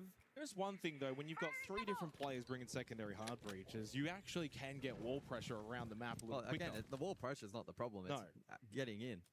No, A lot of things that I'm seeing is the same that I do with my team, except for like So here as well, looking below Sharif could be on here for I'm talking more or less on the cash clear attacker with a side, triple not impact. defense right now. Could Opening be up. a So formulation here the to reason deal why with you open Canadian up on the so many clash. And spots, if like you can, have the wall into Boys server, would you open up have this the side wall of to that for jacuzzi, CAG, then you have the single wall in, to be able to fly through, in not have to construction. deal with the clash. Open up the hatch is to create ghost pressure because you Can't spend too long want on to it, though. keep the enemy guessing where here you're we going go. to be pushing, because you don't want them to Trying to necessarily time know this where the push is coming to from, or perfection. whoever's going to be Well, we can like see the lurking outline. about. There's the pings, there's the damage, there's the play. Wonderfully nicely set up from CAG to deal with Shopify Rebellion's leader, and the clash Yeah, I is don't down. understand why they gave Sophia And it free leaves Ambi on an island explosive towards top grenades. red That with is a such a Montagne stupid pushing his move. way. It just And got to be the used play like from that. Secret. What's Ambi to do? Left by himself. He's gonna get But maybe could nerfed. take the 1v1 battle towards the players sitting Secret. Has to be Like so Sophia's careful getting with his nerfed. positioning. Needs to value his life. Yeah, you need to leave Ambi or get a kill at least. Position, split falls elsewhere. CAG are breaking inside. down this defense. DD is in gym. They've got site control. And they've got Yeah. Ambi locked over the top red. He's put it on a barrier. Surf does get the kill on to Chibisu as Ambi just holding on for dear life and hoping that others can step up. Surf got one. Where's Raxon? He's towards main stairs, but he gets caught out by Zaka, the SMG from the Kali. Ambi able to escape. But luckily then gets the headshot. Thought Sharit maybe got away. Surf gets rid of DD. No there. way. 2 versus 2 suddenly. Is Shopify The gonna round win has this flipped. shit? Shopify Like they Rebellion had side are control. fighting tooth Okay, and had nail. the side And control. credit to Why Ambi didn't for they just move staying around? alive and valuing his life. And because of that, they may now just win this round. Surf has anchored it down the site. They've got the BPC and it's Surf's map at the Nice. moment. A They huge like quad kill from Shopify Surf. should not have won that Steals the one. round for Really, Shopify they should not have Rebellion. won. That is a tilter for CAG and a Yeah. massive. As soon as the call came from Ying that he had side, they should have just left the other two. They should have just left. Let's just give this up, rotate over. Didn't account for Surf Yeah. on site. Perfect anchor work. Surf is Can't do underrated. that. Yeah, he is. The He gameplay he and the is clear, underrated. especially onto Canadian. Because you Spot have on Ambi from that CAG, is but like Ambi retained life, Surf the did his job fragger on of the site team, and basically. foiled the rotate from CAG by Varel. Shopify Rebellion now back in the lead 3-2. I mean, what a round. 2 huge And then you have moments Rexon really that being is really Surf good and as Ambi. well. Surf and Ambi won that round for Shopify Rebellion. Surf's play on site, Ambi's ability to stay alive, keeping control of top red, eventually then slipping out, finding a kill towards server. Credit to those two in particular. And a much needed I round, don't know why honestly, it's for like Shopify freezing like that. Rebellion. Don't forget, they've already called their tactical timeout. They've already had to Oh wait, I have a know, little I talk know. over.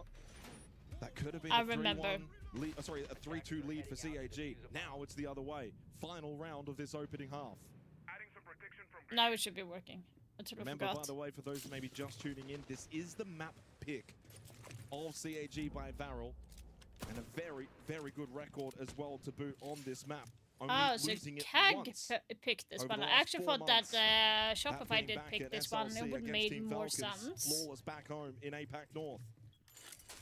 Border is going to be played next, and it is the first time Border is played during this tournament. Otherwise, the most played map once has again, been the like attack flush for Fortress secondary and heartbreak Night is required. Haven has been the most played. So it is going to then limit When it comes to the best potential player so far in the tournament, utility brought by it is the so attack, far Rexon namely that has the projectiles. That's best going to naturally rating bolster so Rexon for far Instance, who during the is on that Will mine. tournament. he less sent his way over on that Rafters position, which keep in mind last time was a really solid clear from CAG. Although that was particularly backed by the Capital, which will make it through to the final round of this first half. And in combination with the Grim and the Monty. We'll see I'm how kind the of defense surprised looks to that shape up this time they are around not Shopify putting Rebellion. any. Drop the clash. So a different approach here. And Rexon left on a little bit of an island to see how much time and utility he can stall out. He just Instead of tossing the third every line for bit. CAG, they have the Ying, so that's also pretty good for the on-site push later on, or even potentially 1 or 2 to How would they go with Rafters. Heard pushing one this background. CAC? 2 now, Now I'm have been very expended curious. by DD. I think Shopify Rebellion will know though, and especially with the early positioning from CAG. That was a this little is bit gonna be early another Rafters toss. hit. Early Rexon toss. needs to be so cautious. It got destroyed. So far, just the Grim Beast. There's the bolts. Fought him back over. Love this Nitro Cell. Oh, lovely play from Rexon. Heads up. Yeah, he loses his life, but he gets rid of the Monty. That was That's a big unlucky. win Surf for SR. tossed that Oh, a you little take bit that too trade early. every If day it had of the just week. waited a little bit, How much will that now would have been a compromise the beautiful final push toss. From CAG? Rafters Literally control beautifully is there, but done. at what cost? 60 seconds on the clock. They still have And a looking fire, they across still the have the potential smokes potential onto here, it is Kag, they just still have Canadian one with Green Nitro B that has played that one really well Ying, last time from that one con-rotate Nomad position, Charge. Like, and this currently is posturing for a in similar play favor here of on the Kag at the reattempt. The moment. positive though for CAG, While didn't have to expend Canadian all their is the only utility one just to with get Master, so you still got an C4 edge to out, deny you the still got a plant. decent There's belt on the nothing Capital else to and deny the plant at this point. Also one Candela remaining. So And this here it is is. not good. In hand, Didi throws it out. 30 seconds. This may have to be their push into CCTV. Chibisu, default plant. You're falling Canadian, to that lovely shit nitrous again. Easy read. Sharif to collect and go for the plant. But where's the cover? It's Didi, man. At the breach. Does get the down onto Canadian. At the window. Surf makes a big swing. Gets the kill onto Sharif before the plant could go down. This and should- now a 2 versus 2. How? Surf again. This The man is should riding be the win highways. for Zaka, Kag. stopped by the Like, barbed this wire is to make his way insane. up top red stairs. Time expires. Sorry, son, but this one is going the way of Shopify I have to go now. Good Rebellion luck because on Surf you. is on an absolute heater. Thank you so much for saying that. I really, really appreciate that. Hope you're having an amazing day. That's 2 massive rounds from Surf. Given the platform by another great Nitro from Canadian, I love that con rotate position, but there had to be follow-up. This should have... Kag should have won this. Outside.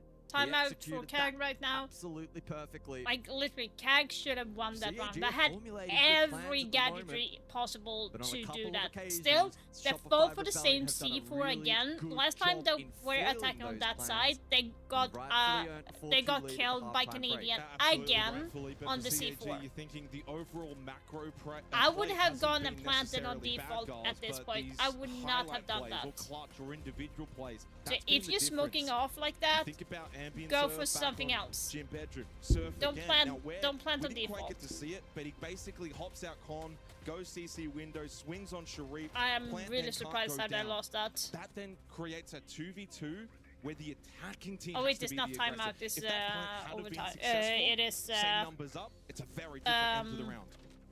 Yeah, more than likely.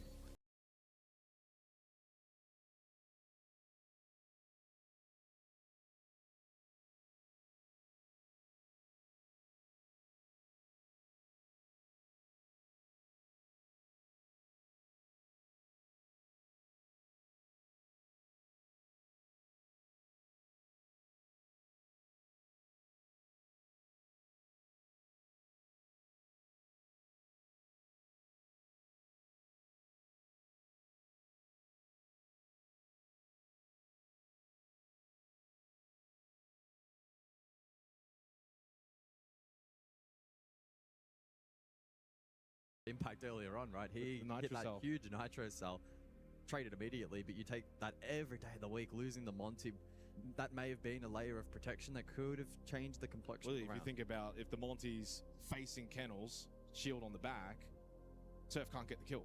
Yeah. So halftime break coming to an end. By the way, DD man fragging out. He's got 8 kills. You talk about your IGL ex-coach, and he is not shy on the main stage.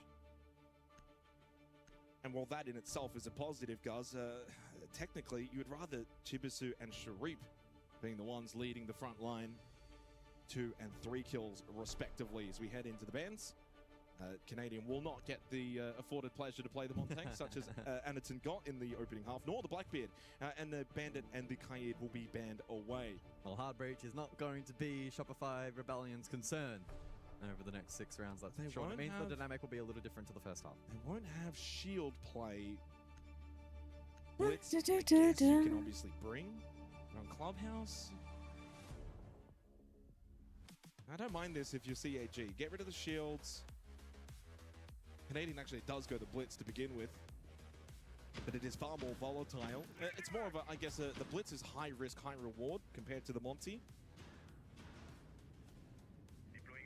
Yeah, we don't typically see the Blackbeard banned out against Shopify Rebellion. The Monty, as expected, is most frequently banned against them, the largest portion of that data coming from domestic competition, but I would expect Yeah, Kag to down win from more CAG rounds and since Clubhouse is wait and see more what the towards the ramifications of that defensive may side map. be, as we get So placement for round I wouldn't 7 be and surprised if Sharif there is not a big there turbo would be a side. little bit Not a more. big fan. No, I'm not. I don't mind it for the strip side play. If you do it effectively, I think it can be quite good, but it's important that you value life. You need to stay alive for as long as possible.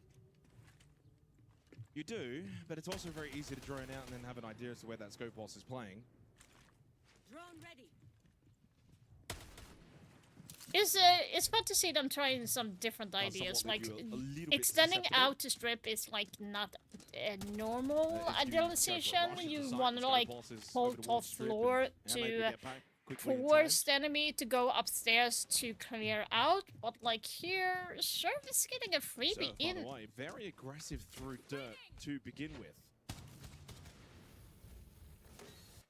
Yeah. Kept at bay by the Goyo kind of stuff. Yeah, that from was Zaka. lucky if I have. Oh. Like this though from Canadian, the roof into CCTV. Ever so quickly. Flash, guard break, pistol. Oh, well played from Canadian. That's one way to get an entry kill.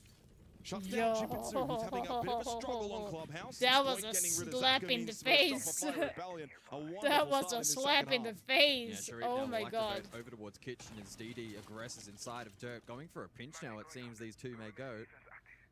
Minute 45. Well, think Split they- doesn't know he's already tucked in left side of Locker. This could be a big play for Sharif. But Sharif himself doesn't quite know. Makes the cross and can get back to site. No. He got back to Still at a site very for comfortable free. position now for the defense. Player down, DD low. That Blitz is still up for Shopify Rebellion. Will Sharif maybe go for the play here to shell above? Nope. Unlikely. Ambi could invest the nade for the clear, but elects not to. And may well now do that. As he remembers, he still has one. And so that potential play now has been squashed for CAG. And that's largely also the problem with Scope Pulse now, is all you really bring to the table are the two impact grenades in your belt. You don't really bring utility. Although, to be fair, right now, neither does DD, or even really Anaton. DD low. Pushing from Canadian, successful, but no. Losing Oh, it to they- Sharif. Good clear Oh, onto you DD got a from Ambi. kill. Sharif though able to get rid of Spoit, and suddenly gets a little bit messy. But Ambi again, from this hallway position, has found two critical kills. An oversight though, Anaton was able to slip through the backside, but couldn't get the elimination onto Ambi. Desperately opens up the wall, but it's Rexon in Arsenal. So looking into Church, only to take the 1 versus 1 against Ambi. Anaton struggling to connect these shots. The Nitrocell 2. It's so confusing. I see Ambi's face, but it is Anaton. But crouching perfectly, Ambi stays out of vision, stays out of the firing range. You need to And put your Anaton, fucking low on camera. health, This is so annoying. Is very much struggling to close this 7th round out. Shopify Rebellion are on the verge of finding 5. A 3-round advantage on That is CAG's pissing me map off. pick. They're just starting to really run away with it. Yeah, they're flexing their muscles. And I think it's going to start developing into I thought a mental test. for a split second it for was CAG. Ambi that I was watching through. You're giving me the hand signal for a timeout, but I think we'll have to wait a little while longer for CAG to call theirs. Damn. it's Yeah, like of that. damn. Interesting, Last down round. 5-2. That's the time. I think that's the point right then and there. You've dropped 4 rounds in a row. Now look, and Sharif did at least have an impact on the Scopos kills-wise, 2 on site. Come on. But Ambi's late push down main stairs was very successful. Well, it's been an all-round effort as well for the Rebellion.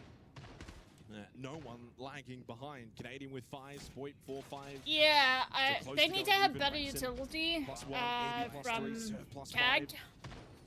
As It much definitely as looks maybe like they some have of the better rounds utility themselves now. at times have looked close When or they are in looked a bit of a bedrooms, that I struggle. have Certainly a the power mirror, struggle they have the between warden, everything they have the else. clash, so And it Shopify looks like Rebellion there's going to be at least always had the extra strength 2, maybe 3 to people close the holding round towards out. CAG side to 3-round make sure that they advantage as we got can't Jim go Patrick. in. Still So I'm guessing no it's going to be the tactical clash timeout and from warden CAG.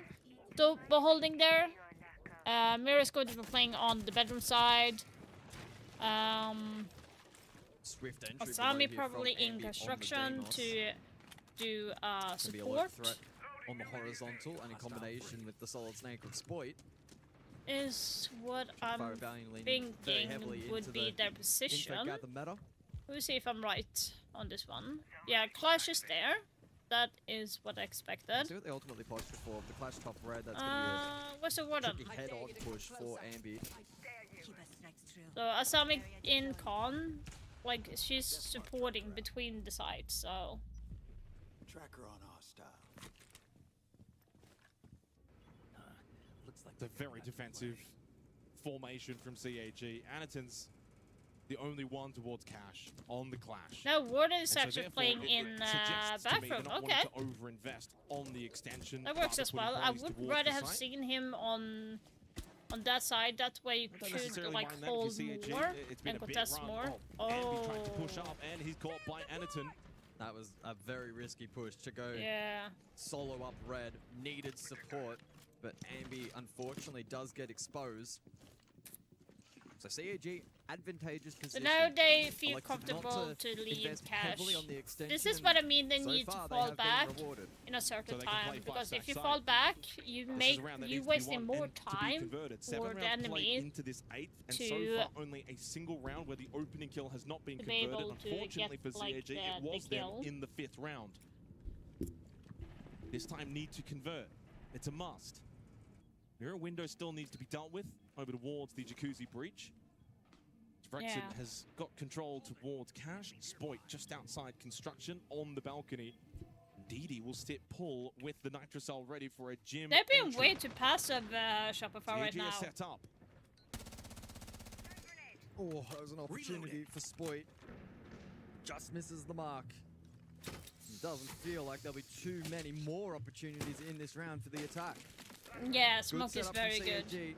They just need to hold firm. Canadian wanting to flush out bathroom. It's not working. Oh, no. Sharif found a team kill onto Zaka, but fortunately he got rid of Rexon. Didi's Nitrocell from Pool also was able to connect onto Spoit just outside gym window. Well, this is much better for Yeah, CAG. I don't know what they were Defensively strong doing. on gym bedroom. I don't know what Shopify were doing. Stopping They a were run like of 4 so consecutive rounds. lost. From Shopify Rebellion, CAG Like, I finally don't know back what. on Like the they winner's could have side just gone over to the other side keep and this match still open up hopeful. the mirror window. Yeah, the They hope could is have, very much still there. Like, As we look back at that previous round. I The team just kill don't know certainly what they didn't were aid CAG, but too good elsewhere. Didn't really matter. Clash still standing, made it tough, and the ankle work overall was pretty effective there. CAG not wanting to over-aggress on the horizontal. Ambi, haha, Gifted Kag them has a the kill same over towards top brand red. as I do. and that only further drove home the I have the advantage. same brand. The kind of way they wanted to play that. I'm round. not Well, working how's together this with them, for but I the got stats, like guys? 3 8 rounds much. I played. got We are this. split Hello. even on the opening kills, 4-4. Ah. It's my Plants are favorite split pillar even, right 1-1. The only separating major statistic, the multi-kills, served with that wonderful 4K back in the 5th round. That's it. So for a 5-3 And that's game... probably why it's 5-3, not 4-4. Exactly, yeah, exactly. Yeah, I think that's been a pretty close match so far. Attackers are moving to defuse a bomb. Cash and CCTV in the APAC region can prove to be difficult to defend. So a big test now for CAG. Also, Benz after this round. What are we thinking? Do you just get rid of the Blitz and force Canadian off shields altogether? Unless he wants to go the fuse.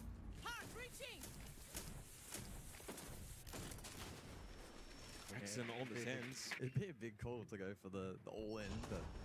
Oh, they went with the all-in on the hard breaches. Okay, that's Bit, interesting Fire to Rebellion. hold like this with Asami. That is kind of like a little bit of a dangerous side to do that. Sense set up here for Shopify Rebellion. Sharif is very aggressive on this rafters hold over towards the stairs. Will make his way back now. Not the greatest utility to deal This with. could be- him. this They could be might top- go this could be- direct yeah, and top straight red. through secret. Canadian though, there is the barbed wire, but they are able to get Zaka caught That backpedaling was back up red interesting stairs. stuff, yeah. Servden is able to shut down Sharif over at the balcony. Yeah, Wonderful play this from is Shopify very Rebellion to catch interesting CAG from napping. Kag. Completely Shopify is doing well by circumnavigating this seeing clash as where well. the gaps are. And with that, they're able to also now have this rafters control. You've got breach control. DDC, Go you need to up back red. off. They've got a lot of the map with 90 seconds still left to play with. That was a little Yeah, bit too big dangerous window of from opportunity now for the attack to GBC. Love the reset. Yeah, recompose. A lot of utils still to play with. Spoit, final Watero deployed. Double ROU up for Rexon as well. This is a very tricky position for CAG, who have been outbrained in the first half of this round. Don't even have nitrosols either to throw over the server rack. Only real delay or even planted nine would be Didi. And Didi was shoulders over to Jim, but a lovely vault-out headshot onto Spoit. That, though, might be the go button for Shopify Rebellion. Losing the man, but they've got the position. Rexon into the middle of LCCTV. Chipisu, wonderful clear onto Canadian, but Rexon's found two from this CC position. DD a little too late to get back to help out. Final gas babe will bloom. 1 versus 3. Kind of interesting how they were Required for the giving former coach, that now round. turned pro again.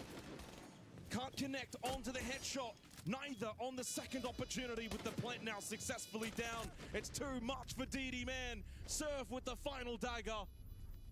I got a little bit scared for opportunities Shopify to the because that Rebellion. felt a little bit too Yeah, beautiful set play there from Shopify Rebellion. like they were given.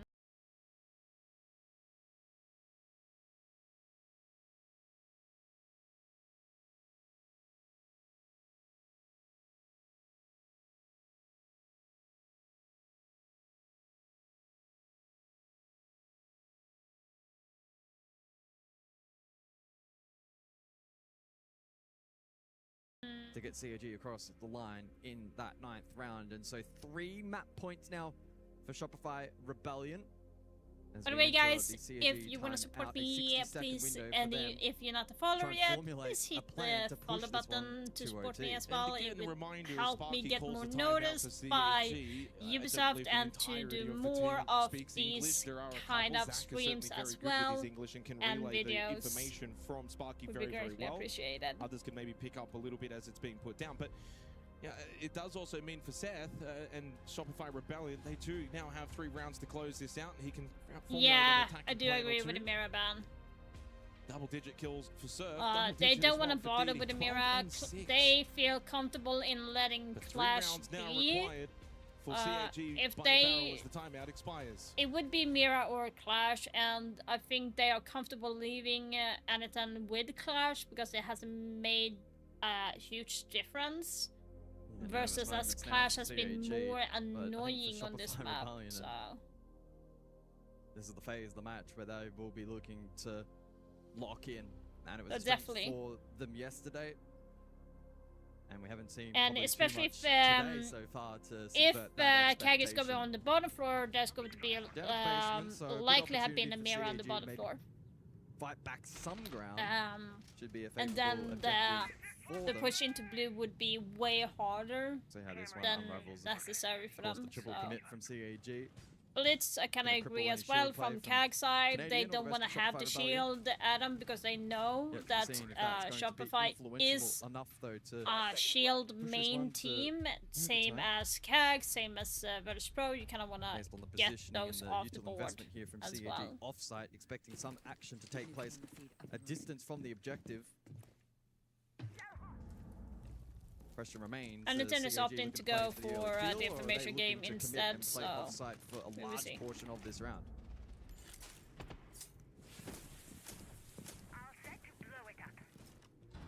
Yeah, I mean, it's the risk versus reward, I think, for CAG. Best off maybe trying to find that early pick. Oh, hang on. Ambi, good information onto Sharif towards construction. Had the yellow ping. Forces Sharif to backpedal over towards bedroom, where he does have a bit of help from Chipitsu, so a double stack for these two. He can go back down main stairs, covered by Zaka, so it is a pathway back to safety. Zaka actually, funnily enough, finds a kill onto Surf from said safety position. But what that means is he's gone back down main stairs. That might mean Sharif and Chipitsu could be a little bit stuck here. And Chipitsu then caught from Canadian. Sharif still remains on this top floor, and while it is 4 versus 4, at the moment, his position is known. Now it's definitely known. He looks very apprehensive to make his way down main stairs. Well, he's being hunted down by Shopify Rebellion. At the Jake. window, Rexon. Oh, radar. Oh, the timing. Oh my goodness! No! From almost getting wallbang through the window, Sharif kills Ambi. Are you Knows fucking there's one joking? outside Jim window. Does he think about the vault out the window? No, Rex is watching it. Well, he's definitely thinking about it. Instead, he'll go for the drop. He's dead. Yeah, he very He's much dead. just got corralled. Canadian ready and waiting. Gets the freebie. Given his This position and is hunted so down by the Solid stupid. Snake, Sharif has done a pretty damn good job there to get away with that and find value. Yeah, leave he the shouldn't sequel. have. All And we tied up just for whipped manpower that shit, inside to of be the server honest. on his first map point. Advantage for Shopify Rebellion. 3 gas babes for DD. Nitrocell for Anaton. Two Jugger payload calls remaining from Canadian. Certainly a good belt of utility for Rexon on the Zofia. One thing they do like, though, is vert pressure. These floorboards have not been opened up. Breaching round available, and breaching charge available too. They will be low on time in this round for Shopify Rebellion. It will be ascend into the site with less than 30 seconds. You're lucky that I had secondary hardbreak to harbage open in up the kitchen pocket, otherwise that will would be have been successful. in a very awkward position. Big pressure moment now for these two teams. Shopify looking to lock out the map at CAG, clinging on, but in a good position here defensively. Nitro in pocket, and a smoke still up for DD Man. Didn't get the space to drone out dirt. Will be they aware of Yo, Tucker's Canadian, what the position, straight fuck? down the hallway. Aggressive from Anaton. Eats the Jugger payload call. Still 2 up. 8 seconds left. Double push down main stairs from Spoit and Rexon. They acquire the kit. In through Moto. Into Church. Ready and waiting was DD. Spoit does get the kit down. Anaton from behind. That's one Yo, way are you to finish fucking this round joking? off. And the knife as well. 6 to 4. Yeah, That's that one was down for CAG. that was 2 to crazy. go. Yeah, and a small glimpse, I think, for maybe the first time in this play-in stage of Shopify Rebellion making some errors on that roam clear. Probably sensing that they could have been a little bit more clinical. Sharif was on radar there, yet Andy got caught out. And whilst eventually there was the cutoff, unfortunately half the round had gone. 3 Come versus 3. on, It allowed CAG Shopify. defensively to reposture, had good util. Naturally, a very difficult objective to attack into, but Shopify Rebellion, I'm sure, will sense they could have played it a little better. Either way, though, 2 prime opportunities now on the next 2 sites. It's intriguing to see Jibitsu and Sharif both 5 and 8. Statistically, they are your fraggers for CAG. Still room, still time for them to rise to the occasion. In fairness, this entire lobby has been pretty equal in terms of what we've seen from all of the individuals. Surf and DD have been the 2 standouts for their respective teams. Gym Bedroom for the 11th round. We see the Maestro now from DD.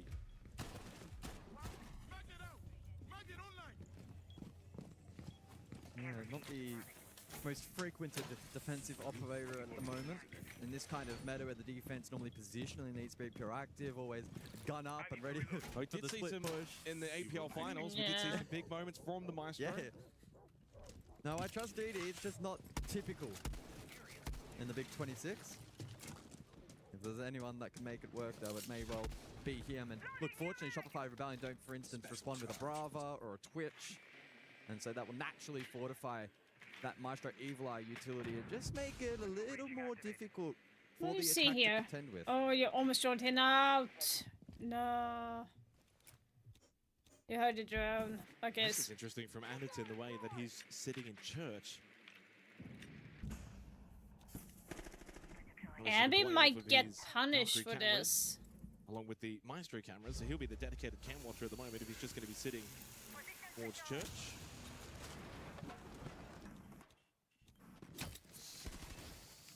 Keep it deployed. Tammy slips his way up top red stairs. Wait, they just gave that? Yeah, on camera. The Rebellion should know that they're in a position here where it's not a cash extension. There's not a lot of con pressure. What's the play? Does Anderson go from basement Pull? up through secret and go for the nitro here? We could go secret side. Oh, do they know? Do they It's a know? risky Do they play, but know? Well, he actually hasn't been like droned it. out. He has definitely not been droned. I really like this playmaking But- potential. While he hasn't been droned, I think Shopify Rebellion should be clued on to the fact that CAG are up to something.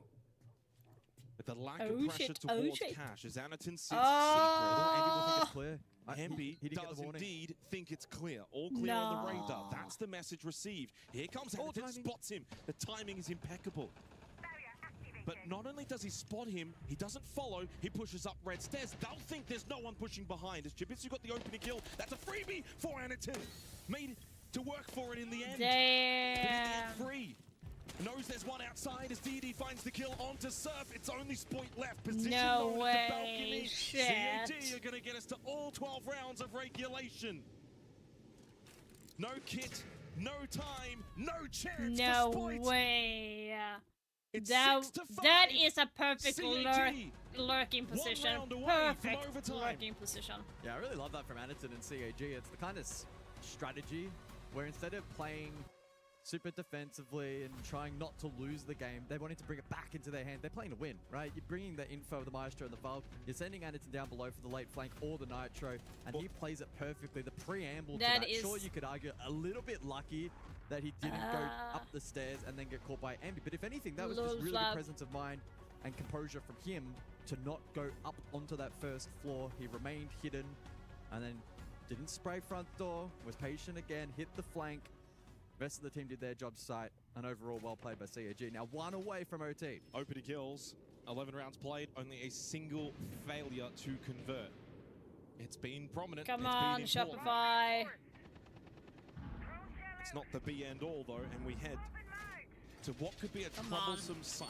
Cache CCTV. It is typically the tertiary site within the APAC region. 10 seconds to go. And they did This fail is to literally defend it insane. successfully earlier in the 9th round. CAG must now defend it to force overtime. A reminder, it's their map pick, and this match in itself is an elimination game from the Esports World Cup. That's exactly right. No second chances. Yeah, so if CAG, if Shopify loses this, then we'll be eliminated. Down to 4, and another 2 will depart. And also, as a reminder, guys, CAG has played 1 match more than Shopify. 14 then joined tomorrow. Shopify have only played 1 map, and CAG has played 2 before, so this is their third. So 2 more matches, I mean. Last time out it was, if you recall, guys, that rush, the blitz, secret up red stairs. That's where Shopify Rebellion found 2 quick early kills on this side. Made it pretty comfortable for them. Yeah, they can't leverage that, of course, now with the triple shield ban, but they'll still bring the ROUs. They'll flex a little bit with flank watch from the gridlock below. Zaka's getting crunched lounge, but just able to escape red. Critical that he stays alive and can now post up on the staircase. Oh, is that going to roll? Oh my goodness. There's nothing worse than when a frag grenade doesn't dislodge a castle barricade. This is going to be a time factor. Of course, this castle barricade will be dealt with, but it will take a bit more time. Although, Hannington actually in lounge. This is aggressive from him on the clash. What's the plan here? This is strange from Hannington. This is very strange. Frag grenade. This could be disastrous. Hannington is playing with fire. Yo, are you stupid, Hannington? Stay alive. And while he is being a nuisance, forces out some gridlock stingers, he is still alive. 60 seconds remaining. And he's going to stall out any potential for a push through. What the fuck is Shopify doing? Who gets the opener for CAG. As Boy falls, there's that opening kill. It's been so important. But Ambi and Canadian strike back together. Sharif. An angle found in the doorway to beat out to Ambi. Joe, Ambi, what the fuck? Diddy is down for what it's worth. It's a 2 versus 2 at the end of regulation. Oh, what can Rexon find over towards Garage? Peppering over towards that lounge position. 40 seconds on the clock. Canadian needs to help with this pinch. What can Canadian do? Does still have kit, has the information. No, now must know he is towards outside. Sharif, what a headshot! As Canadian went for the swing, he falls and Rexon finds himself with it all to do. And so little time as he acquires the kit, he gets the kill, but quite literally on 1 single health point. Double smoke. DD got revived. You say it's impossible. Some would say 99.99% chance that we will go to overtime. Rexon says, make it 100. They just threw that shit. What the fuck were they doing? I don't know how Sharif has gotten away with that. I don't know how Anaton's gotten away with that lounge play. Skating on thin ice. But again, like I said, after the previous round, I love the way that CAG are playing. They are playing to win. They are aggressing. They're being proactive. They're not playing scared. They're not doing the classic CAG at an international LAN, giving up when all hope seems lost. They have fought their way back to overtime. And for the first time here at the Esports World Cup, Shopify Rebellion are under some pressure. Yeah. Okay, Don't it's forget, insane. It's You think about Lair. it is The 8-1 insane. record for CAG is the deciding map. Ooh. Could you imagine? So we go overtime and CAG get double defense. Straight to basement. This Yeah, right here, right now Shopify is is the like most throwing. pressurized moment for Shopify Rebellion. An update, by the way, on the B stream. Spoiler, 3-second countdown. 3, 2, 1. Michael? Map 3, 7, 7. 7. Between Tai Lu and Alula Club. Winner of that will play 10 Fnatic. seconds to insertion. Right now, Fnatic has no idea who they're playing. This was 50-50. Kag's map pick. While our focus returns. Order to is begin overtime. Shopify's. Oh, what a day of And siege defuse the bomb. here at the Esports World Cup. Oh, aren't you glad it's a two-week tournament this time? Oh, loving it. We'd almost be halfway through last year.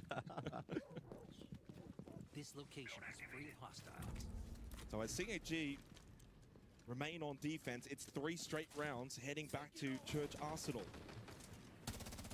Shopify Rebellion did win this site on attack back in the 7th round, so it's not impossible for them. Like you said before, CAG not playing scared. They've more than happily played these aggressive positions. Nitrocell! Well off, but I like the idea, the execution a little off. It's all been about intent over the last handful of rounds from CAG. It's been really, really good to Hey, see. if you're going to go down fighting. And I think that's what CAG fans would want. Right now, they're not going down, though. They're fighting. And while that Nitrocell didn't connect, you would imagine for Shopify Rebellion, there's that inadvertent pressure being applied that you don't know how they're going to play, where they're going to be playing. And so you look at the way Surf is just sitting garage right now. It's been some of the less predictable siege they've been able to Yo. face. so On far. ping, on camera. Yep. What they can do with that, though. Well, Aniton knows this is being watched. Does he go for a pre-fire swing? He does. Surf must know he's on camera now with that sharp angle pre-fire swing. Well, he's either on camera or he's got balls. So he's definitely on camera. He's looking around and pop. Oh, good presence of mind there from Surf. Well, Surf, by the way, 10-7. I think he started 10-4. He's had some big clutches over the course of this map, and Shopify Rebellion may call upon him once more here in overtime. Slow build up then as they look to go through the checklist. And like they're being too Just slow the right way now. Canadian That's is my second fragging. issue. They need the likes of Raxid and Ambi to have a big round at some point here in overtime. Ooh. Aniton thinks about the Nitro DD also having one in pocket for the late round denial here for CAG by Varel. More checklist work from Shopify Rebellion. Final vert now. 8 shots remain for Surf on that skeleton key. Well, they're going to have a couple of flashes. Kwan Hive Launcher still has 2 charges available. We're going to go the double vert down as well from top to below, just for safety, probably because of the Nitrocells.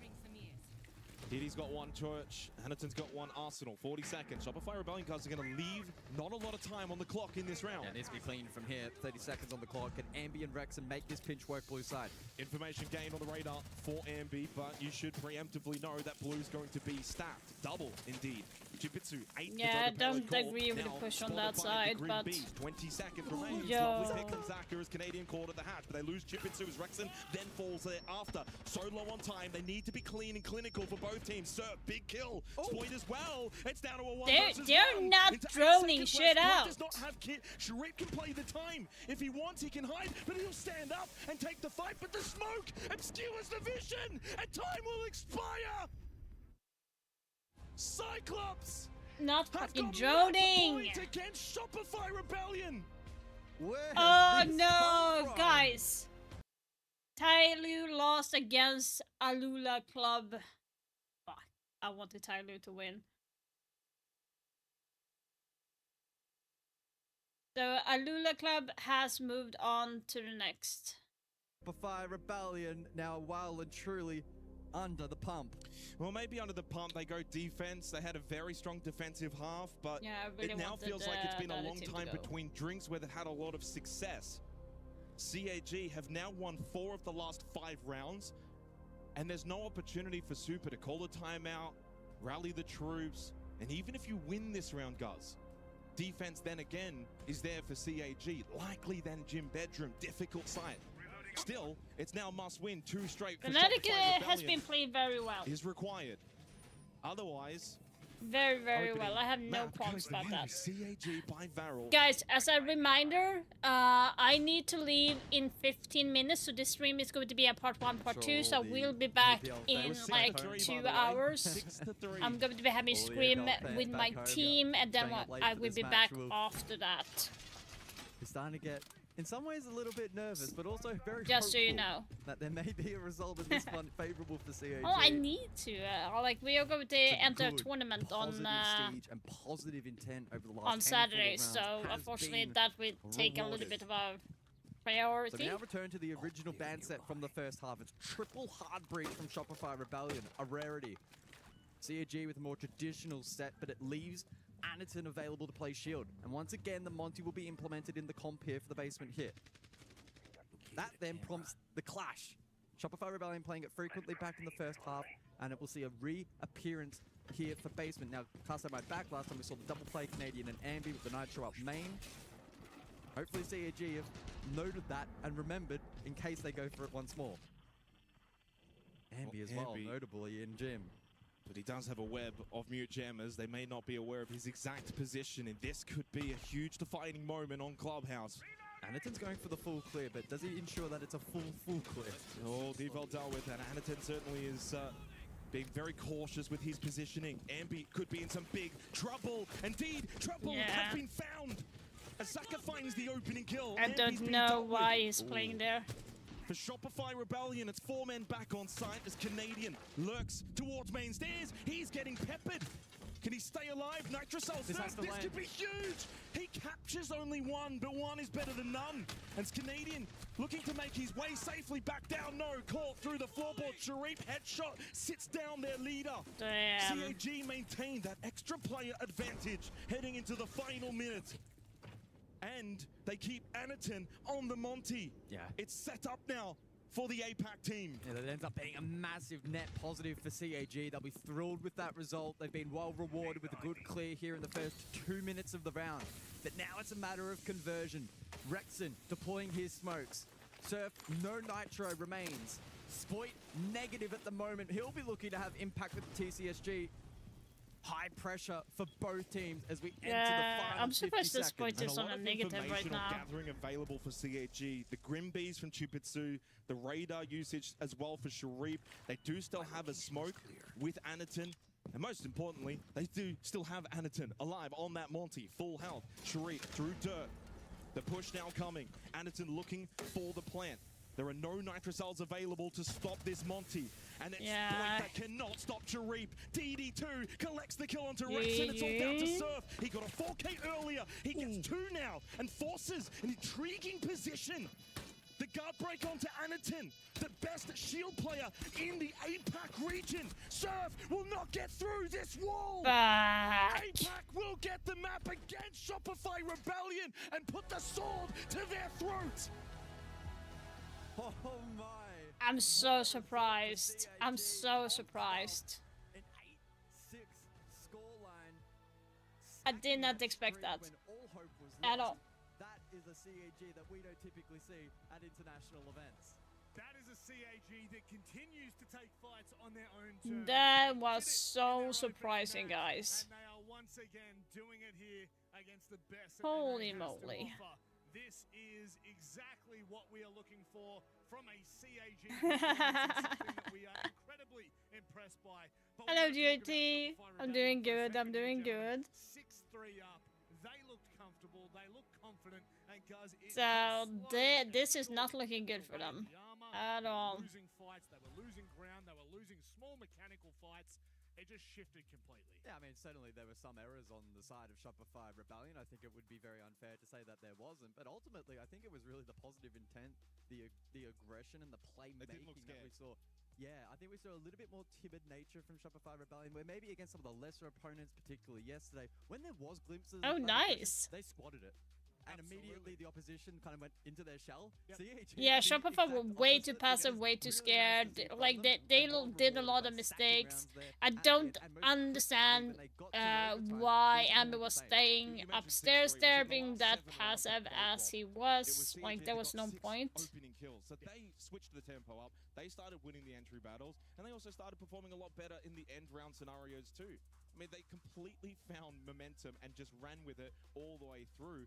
But I would say, even though they were 6-3 down, it's not like we didn't see it coming. They were performing very, very well. Yep. I called it earlier. It was a bit of a power struggle in a lot of the rounds. Yeah.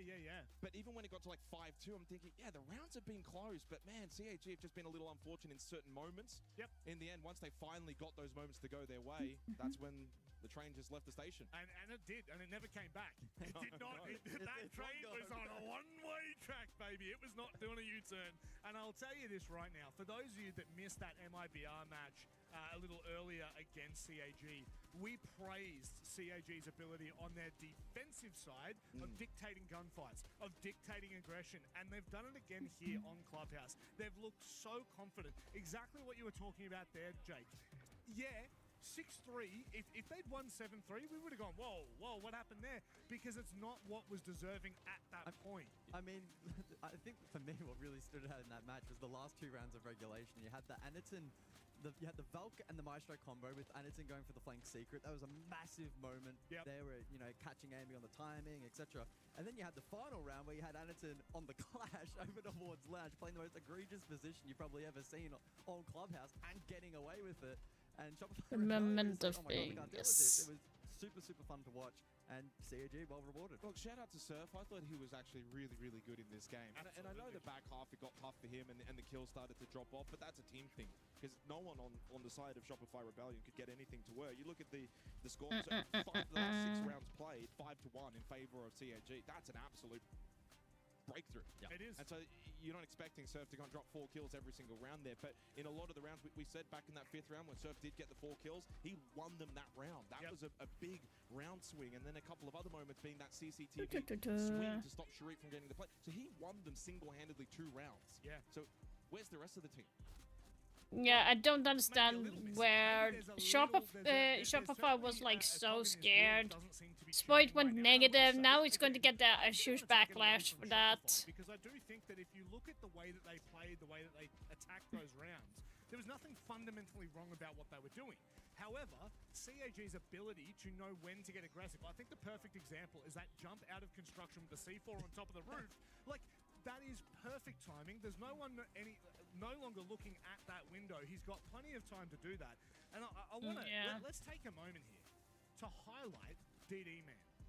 What a performance from someone who right before this match started, we likened to Canadian and said, well, we don't expect much from him. We expect him to make the shot calls. And look what he's done. But if you had said before the game, Canadian gets 9 kills, I'm very thinking, well, how much Shopify Rebellion won by? Yeah.